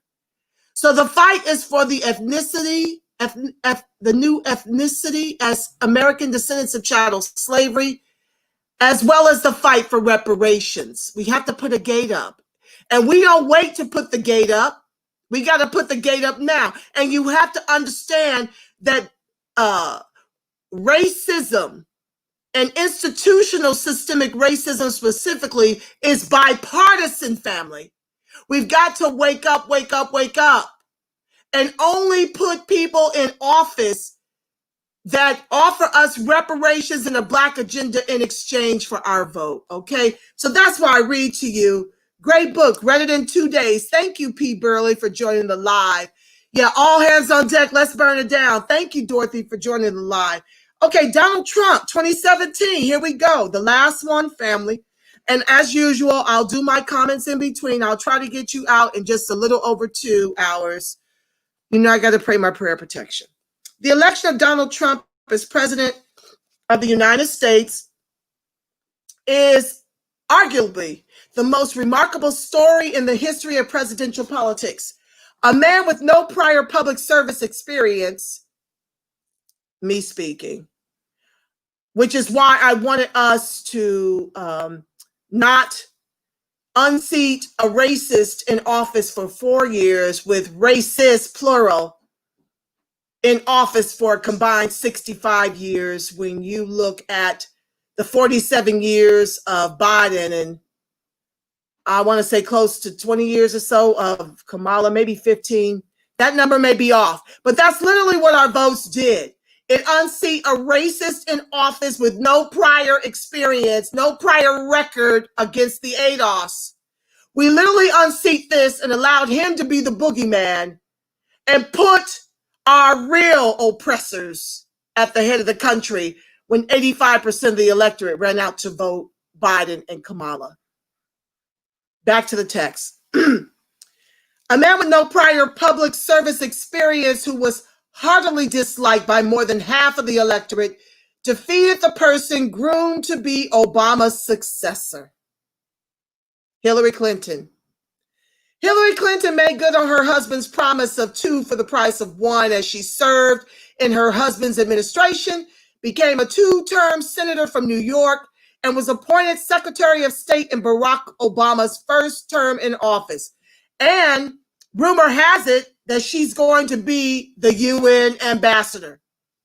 Get ready for Armageddon if that happens. Excuse me. Where are you going? Oh, sorry, guys.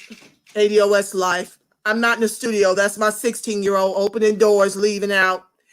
That's not how any of that works. You got to keep a close eye on your children, especially when they're tall and gorgeous like my baby. I could be biased. But anyway, yeah, she's being considered for UN ambassador. Fuji NC, thank you for joining the live, my love. Paradoxically, this resume became a liability when she ran against 2 outsiders, Bernie Sanders in the Democratic Party primary and Donald Trump in the general election. Nor could she overcome the overt and covert racist appeals of the Trump campaign. Donald Trump ran for office as an outsider and an outlier. He opposed free trade agreements and regime change, which were part of the elite ruling class orthodoxy. Me speaking, Obama dropped so many bombs he ran out. He started 6 more wars instead of bringing our troops home. He murdered Gaddafi and then got the Nobel Peace Prize. Back to the text. These are the things that Donald Trump was opposed to. But he's the boogeyman. Okay. But his signature campaign slogan, "Make America Great Again," resonated with white Americans. Even white women voted for him in greater numbers than they did for Hillary Clinton, who would have been the first female president. Me taking a breath right here, I want to share something too. The corporatists gave Biden $48 million for his campaign and they gave Donald Trump $18 million. So you could kind of see how the Electoral College is going to vote. Follow the money.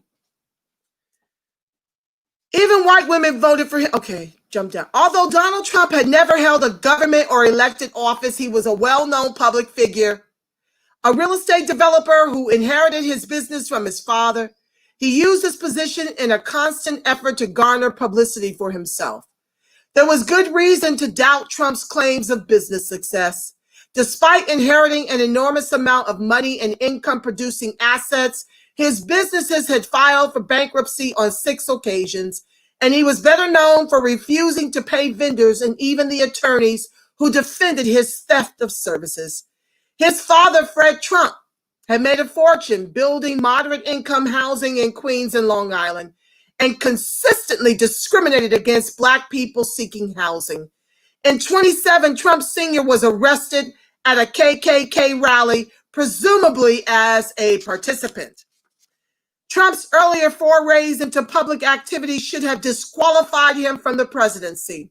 He was known for creating the popular reality-based series, The Apprentice and Celebrity Apprentice, in which he played himself, dispensing with contestants with his signature line, "You're fired." In 2011, he embarked on a failed quest to prove that Barack Obama was not born in the United States and was therefore ineligible for the presidency. Me speaking. Hillary Clinton was the founder of the birtherism movement in her efforts to defeat Trump. Hillary Clinton started the birtherism claims, okay? She was a beast on that campaign trail, okay? She wanted him to be done with. So it wasn't Trump that raised that. That was Hillary. Just so you know, look it up. Oh, Lord. Back to the text. In 2011, Obama celebrated. In 2011, he embarked on a failed quest to prove that Barack Obama was not born in the U.S. and was therefore ineligible for the presidency. Obama celebrated the release of his long-form birth certificate with a very public skewering of Trump at the 2011 White House Correspondents' Dinner. Obama's jokes went over well with the crowd and the media, but obviously less so with Trump. Quote, "We all know about your credentials and breadth of experience. For example, no, seriously, just recently in an episode of Celebrity Apprentice," close quote. He did roast him pretty well. But it was Trump who got the last laugh. He proved that presidential racism existed because it is so effective. During the presidential campaign, Trump showed his most overt racist animus toward Mexican immigrants, charging that they were racist, rapists, and murderers, and vowing to build a wall on the border at the expense of the Mexican government. This was classic American white supremacy, claiming the United States as a country for white people that needed to be made great again. Right, family? We've been reading about that throughout the entire series, okay? That Abe Lincoln, while being pressured by 500 slaves who sought asylum in the Union camps, they were the ones to pressure Abe Lincoln for our emancipation. And while he was emancipating us, family, he was at the same time trying to expatriate us to Haiti. They've always wanted this country to be all white after they used us for the most heinous free chattel slave labor known to the born world. The mission is no different in 2020 with Trump and his antics. But so many immigrants are here and we're still here, 35 million strong.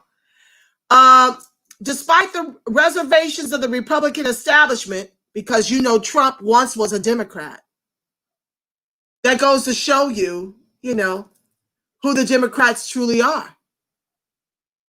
Their institutional systemic racism is a bipartisan thing. You have to understand that and weaponize your vote and socialize your suffering. Least ADOS be the only ones. Despite the reservations of the Republican establishment, Trump bested his rivals in the primaries and emerged as the party's nominee. Now, why is that? Because the DNC, Debbie Wasserman Schultz, they all interfered in the election of 2016. I know. I worked on Bernie Sanders' campaign. Okay? I know the things they were doing to undermine him as a democratic socialist who have no friends in the Congress. And then he wash, rinse, repeat, in this last election cycle. And they came with more of the same, even more ferocious, to deliver Biden-Harris at the top of the ticket, whom nobody wanted. Bernie was winning 3 states straight. They got to the Carolinas. Clyburn interfered.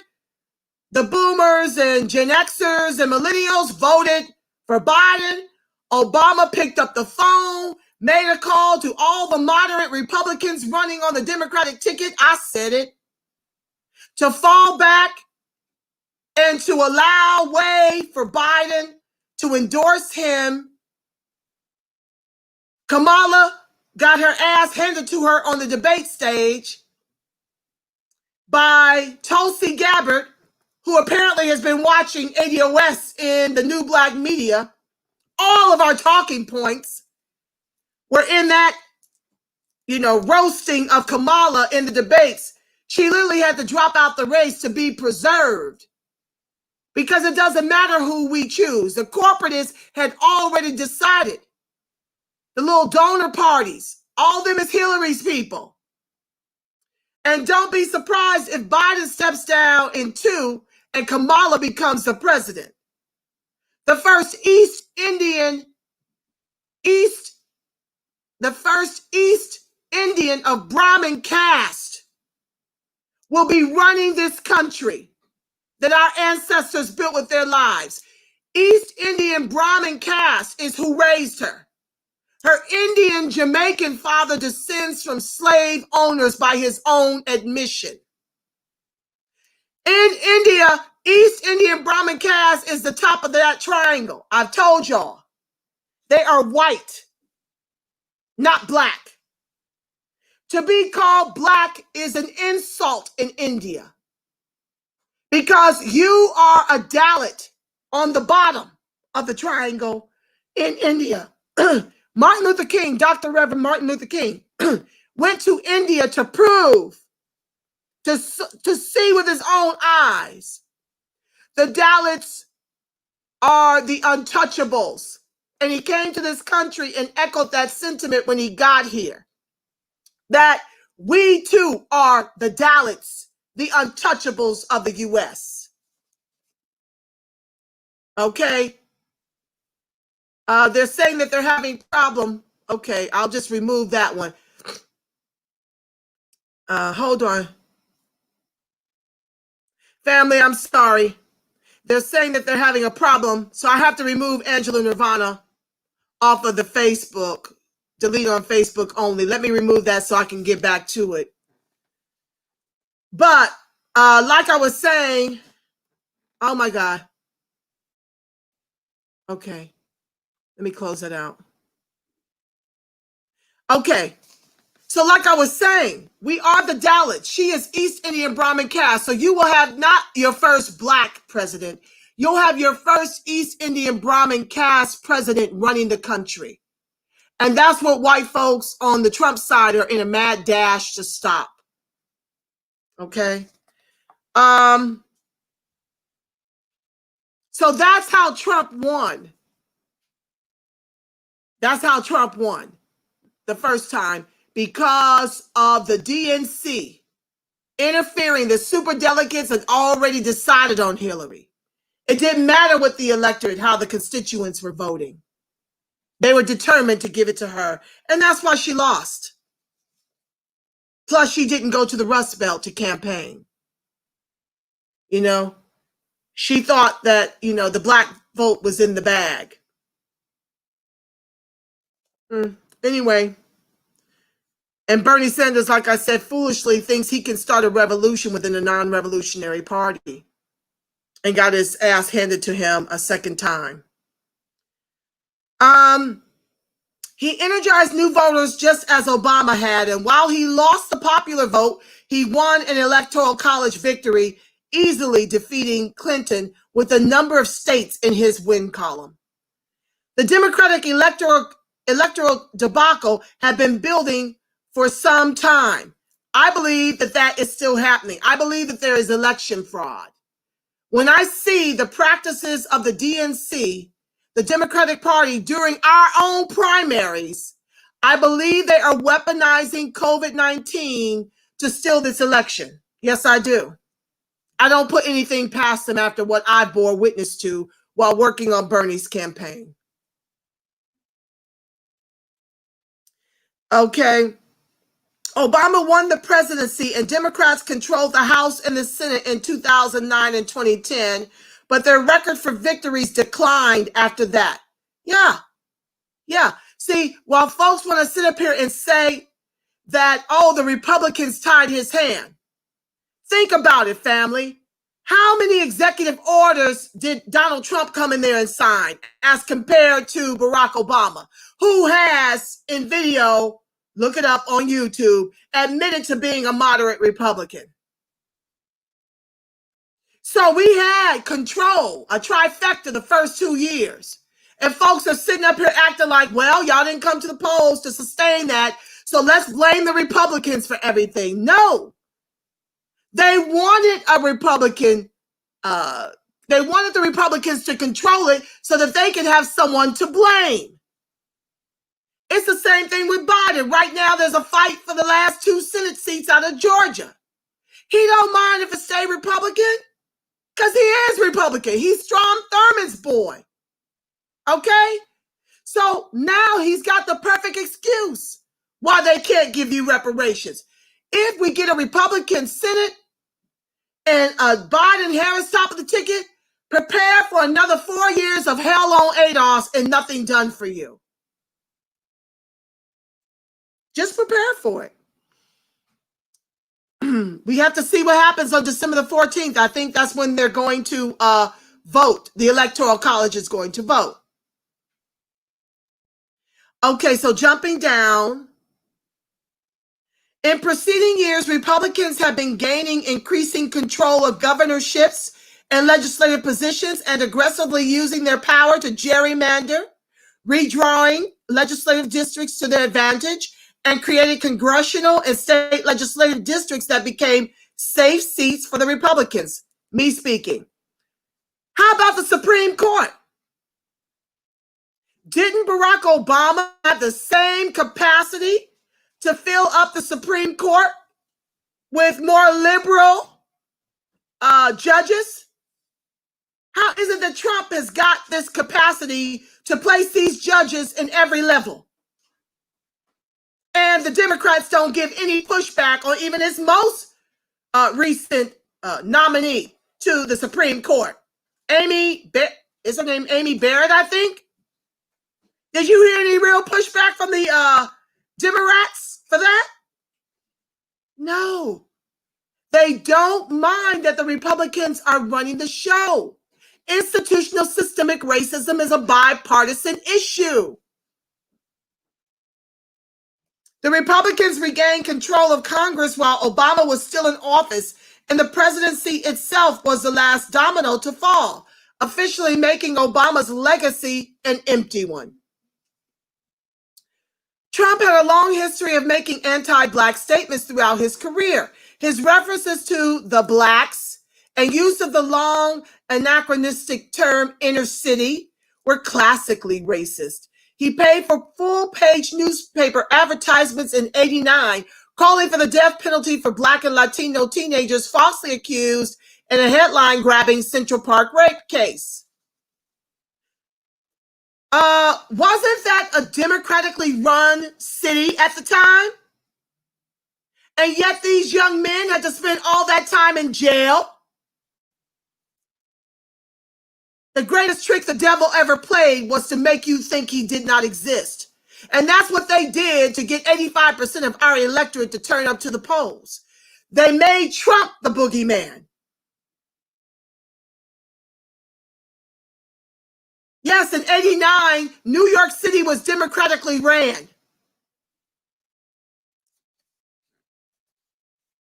But this is where they want you to put your focus on, while not paying attention to the Democrats who run most of the cities where we are being executed by government sanction and dying disproportionately from COVID.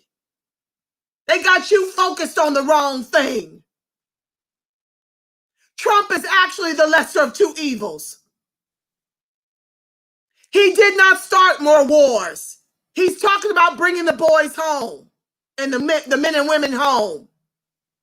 He did not farm jobs out through NAFTA. Fracking went off the charts with Obama. NAFTA with Obama. And the wars and the drone strikes. And no to our reparations. With an over $100 trillion egregious racial wealth gap, he created 1 million white millionaires during his tenure, while 43% of ADOS lost all their wealth. And you're listening to corporate news media with 3 Ks tell you how much of a boogeyman Trump is, and nobody can give me a record showing where he is responsible for policy to imprison close to 1 million black men, more than all the women jailed throughout the born world. Y'all act like government sanctioned executions just started with him. Have you counted the number of ones that happened on Obama's watch? Wow, who was it? Eric Holder and Susan Rice did nothing to change the climate of this. But Barack Obama gave us Blue Lives Matter under the Blue Act, the Blue Alert Act, or whatever it's called, Blue Alert Law, protecting the race soldiers. Eric Holder, and I think it was Susan Rice, said there's nothing to see here when Mike Brown was executed. Was that in Minnesota or Missouri? I can't recall. But wherever they got involved, black faces, whenever they got involved in, investigating our government sanctioned executions, it always ended like Kamala's ended out here with Mitrice Richardson. Nothing to see here.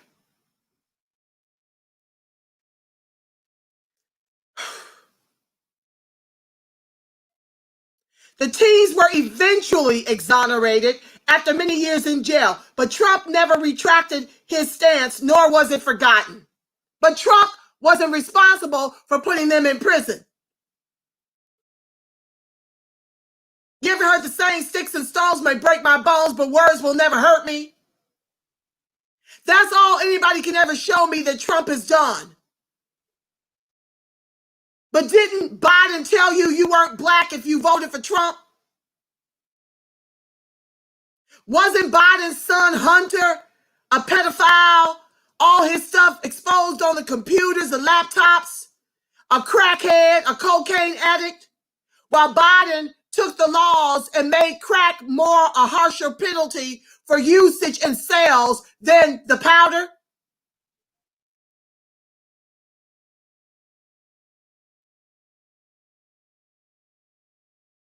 But y'all want to get hung up on words. I'm talking records. I'm talking Kamala and Biden's records against the ADOS. And y'all concerned about an ad Trump took out, and not the fact that the city was democratically ran. The same country that had made history 8 years earlier by electing a black man to the presidency now elected an openly racist white man. How do you like your racist? Overt or covert? I prefer my racist straight, no chaser. I can see you. But these racists in democratic clothing, that's our real problem. Because it puts folks to sleep, especially ADOS. It lulls you right to sleep where you become inactive because you think you're winning with this at the top of the ticket leading the country. We will be the only ones suffering. Wait for it. Y'all just made our fight harder with this type of voting. The same country, okay, the corporate media mocked him, but white America ran to his side. He was bulletproof. Nothing hurt his electoral success. And let me tell you why they're voting against him now, why it's pretty much, I think they say it's over, but I don't consider it over until all the votes have been counted and the Electoral College weighs in. But a lot of corporate, it pretty much is when you talk about 48 million to Biden's campaign versus 18 million to Trump's, it's pretty much already decided.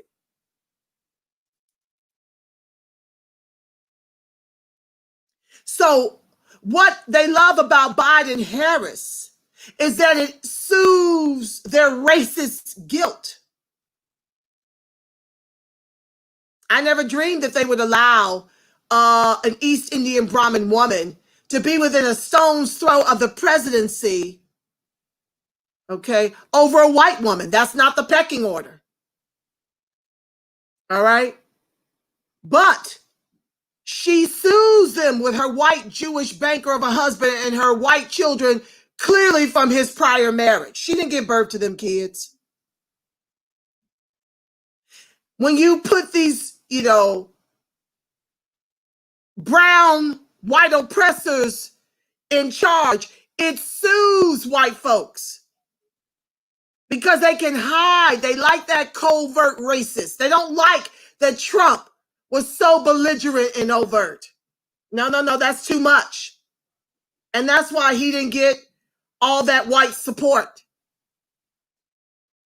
They used the fact that he didn't manage this pandemic to justify voting Biden and Harris. And that's because Biden is as much a Republican racist as Trump, but he's more polite. And they get to tuck away their racism. They get to cloak it in a very, you know, genteel looking and appearing Biden. Because they too want their racism to be covert. He was bulletproof. Nothing hurt his electoral success. His racist statements, charges of fascism. Fascism still controls this country. What are you talking about? Claims of sexual harassment, ill-informed outbursts on Twitter, and calls to ban Muslim travel and to curtail or ban immigration from countries that are predominantly non-white did nothing to stop his victory. In fact, his expressions of bigotry, both coded and overt, formed the basis of his appeal for many voters. He was inaugurated the 45th president on January 20th, 2017. It even came as a shock to him. Trump didn't expect to win. Within weeks of his inauguration, Trump attempted to make good on his promises. Within 1 week, while Obama sits up here and uses the Republicans to scapegoat why he couldn't do anything specific for our group, who was responsible, as we are now. We were responsible for Obama in the same measure we were responsible for Biden, Kamala. Yes, it took other groups, but that electorate showing up in the numbers that we did to vote for Barack is the same thing that helped Biden.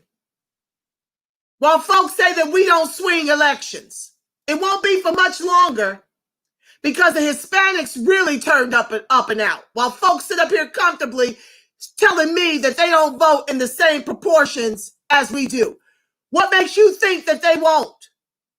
When something is in it for them, our oppression is in it for them, for their come up.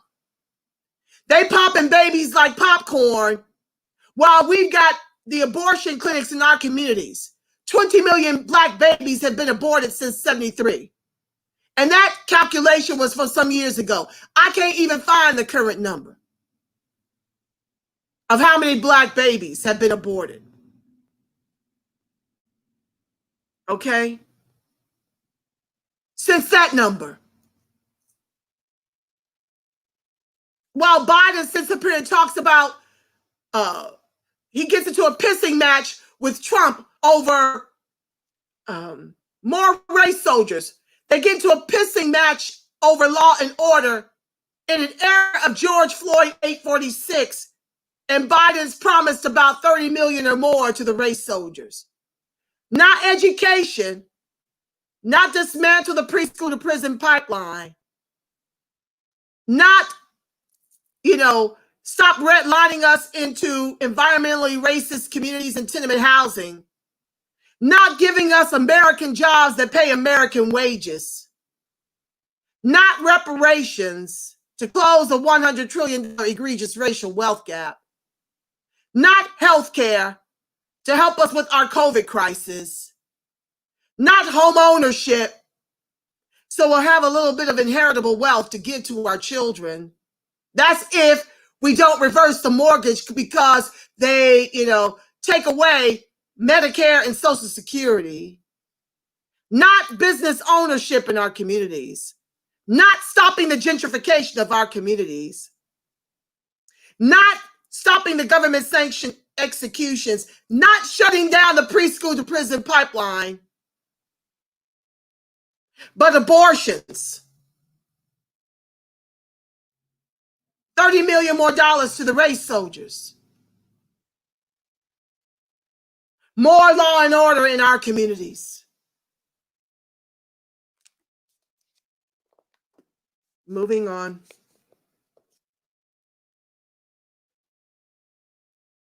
And I have yet to hear what Trump has done comparable to that. In fact, his expressions of bigotry, never mind. Within weeks of his inauguration, I'm almost done, family.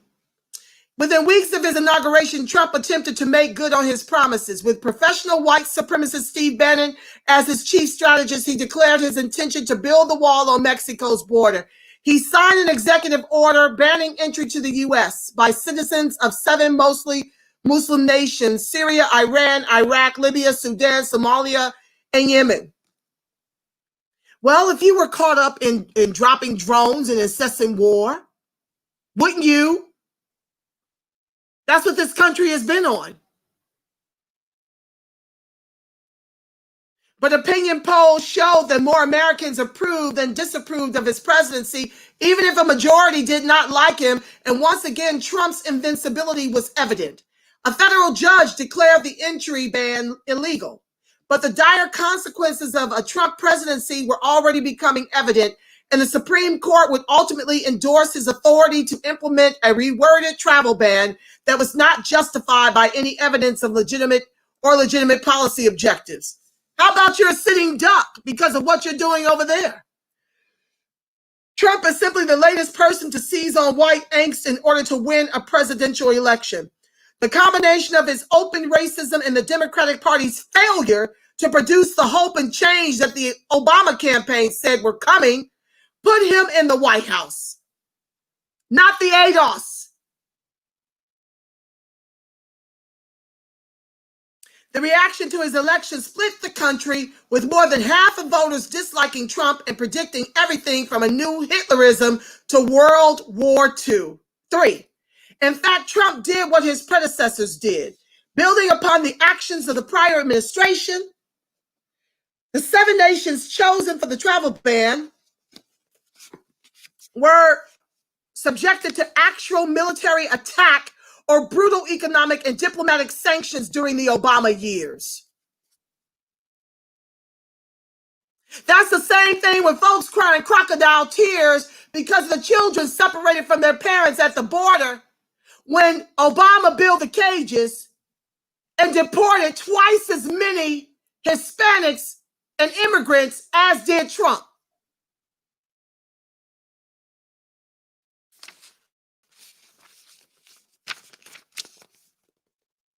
The 7 nations chosen for the travel ban were subjected to actual military attack or brutal economic and diplomatic sanctions during the Obama years. And you don't think Lifting the travel ban would not make Americans sitting ducks for retribution. But Trump is the racist boogeyman.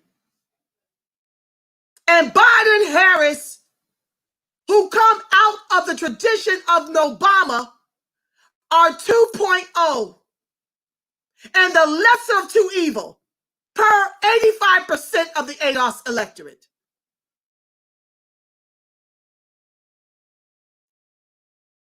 American drones and sanctions created humanitarian crisis in these countries.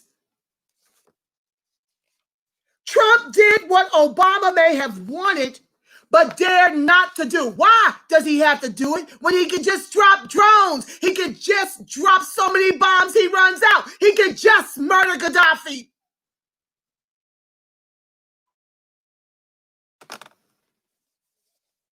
And you don't think there's going to be retaliation and why Trump needed that travel ban. He brought these attacks to the fore of American political discourse. Even liberals who turned a blind eye to Obama's war-making could not avert their eyes to illegality and mistreatment in their home communities. Trump is an anomaly in some ways, but he shares a long pattern of racism with his 43 predecessors. Donald Trump certainly knows his people.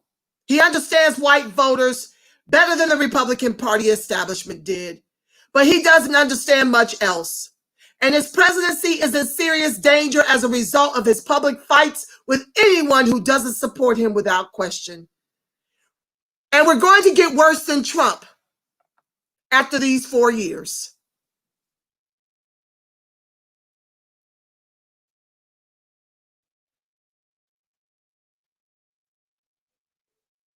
Republicans' congressional leaders are as likely to face his wrath as a journalist who attacks him.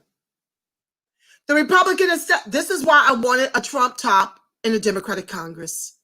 To lock the mother sucker down, burn it to the ground, weaponize our vote, socialize our suffering.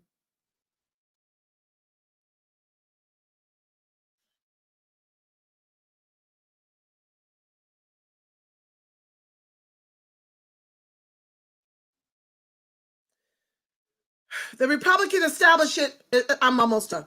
The Republican establishment may not have wanted Trump to be president, but ultimately they benefited from a long history of anti-Black political campaigns. He is a rogue attacking the bipartisan neoliberal consensus on trade and foreign policy. He actually proved that Republican ideology was less important to white America than their sense of entitlement and their expectation of being catered to by the political system. Black people are horrified when it is obvious that he doesn't know who Frederick Douglass was, but his supporters certainly don't care. He is as ill-informed a president as he showed himself to be during his campaign. It is making white America great again that matters the most to him and to the American public who elected him. The Democratic Party was shocked by Hillary Clinton's defeat and cannot agree on a way to fight Trump. Yes, they have. They've given us more Obama. That's why they fixed their primaries. Trump is the nightmare, the open racist who gets support precisely for that reason. Now the Black political leadership is lost. Aside from committing themselves to fighting Trump, their allegiance to and reliance on the hapless Democratic Party has neutered them. The triumphant racist has no reason to fear Black people or what passes for leadership. The most recent American president has taken Black people back to the first. Trump presents many contradictions. The gloves are off. The cold words are gone. He is a unique personality in the modern presidency, a man without any discernible social graces. When he referred to the global South as comprising shithole countries, in an Oval Office meeting, at least one meeting participant broke the rules of protocol and publicly disclosed the remark. Trump's open racism is a threat to Black people. Racist Americans feel empowered and emboldened. In August 2017, just months after the Trump inauguration, they converged on Charlottesville, Virginia, And in the clashes between white supremacists and counter-protesters, one woman was killed when a Trump supporter drove his car into a crowd. The president refused to condemn the white supremacists, saying that there were, quote, fine people on both sides. Trump is no anomaly. He appears at the recent end of a continuum that began with a series of slaveholders. The nation's capital was created to ensure its safety among the slaveholding states. While Trump's demeanor makes him seem like an outlier, history proves that he is not.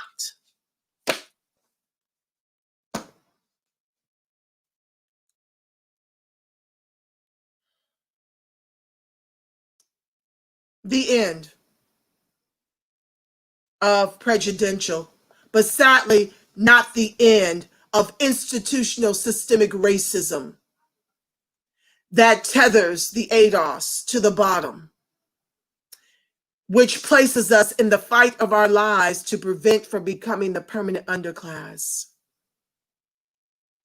I hope you heard in my comments what is the truth about all of the puckery, including Obama, when it comes to ADOS and the politics levied against us to keep us on the bottom. Trump is the symptom of a long-standing disease in this country. And if we don't do something about it with the only commodity we've got, woe be unto us as a people. Woe be unto us. With that said, family, I'm going to pray us out. We're at 2 hours, 26 minutes, and 29 seconds. I want to remind you of the God within you to do something about this. The light of God surrounds us. The love of God enfolds us. The power of God protects us. And the presence of God watches over us. Wherever ADOS and its allies are, God truly is, because guess what, family? You are the face of God. You understand what I'm telling you? You are the voice of God. You are the body temple of the Spirit of the living God. That Spirit rested in you on the seventh day and said you are the best of it all. We need all hands on deck. So find a chapter near you. Send me an email at friendsofadostv@gmail.com. If you love my content, consider supporting the show. No pressure. Thank you to all my donors. I have got to get that list together so I can read it next time. That sadly keeps slipping my mind when I start to weigh the contents of the show. But I want to thank each and every one of you who have contributed to me at the PayPal link, Friends of ADOS TV. Thank you. That helps me to offset my expenses to run the show. Until Tuesday, family. I think that's when I'm coming on again. I'm pulling this back to 2 times a week because you see how long I go. It will not be this long in the future because I'm done with this book. I think the book I'm going to get into next, I'm thinking about it. It's a short one by Sean Rochester. The Black Tax, the cost of being Black in America. I don't think I'll be reading this to you. I think I'm just going to do bullets. You can pick this up. I'll let you know. Some of the bigger books that Yvette tackles is too much. I don't have enough hours in the day to tackle volumes like this. So I will try to do these shorter ones. Until we meet again, family, I do believe that'll be Tuesday at 6 o'clock. I'll keep you posted. You'll see the advertisements. I want you to go out here in this world, lift your head up, and act like you know who you are. And you make it a beautiful, God-inspired rest of your evening and next few days until we meet again. I love you, Black family. I love you strong. Ciao for now. Peace.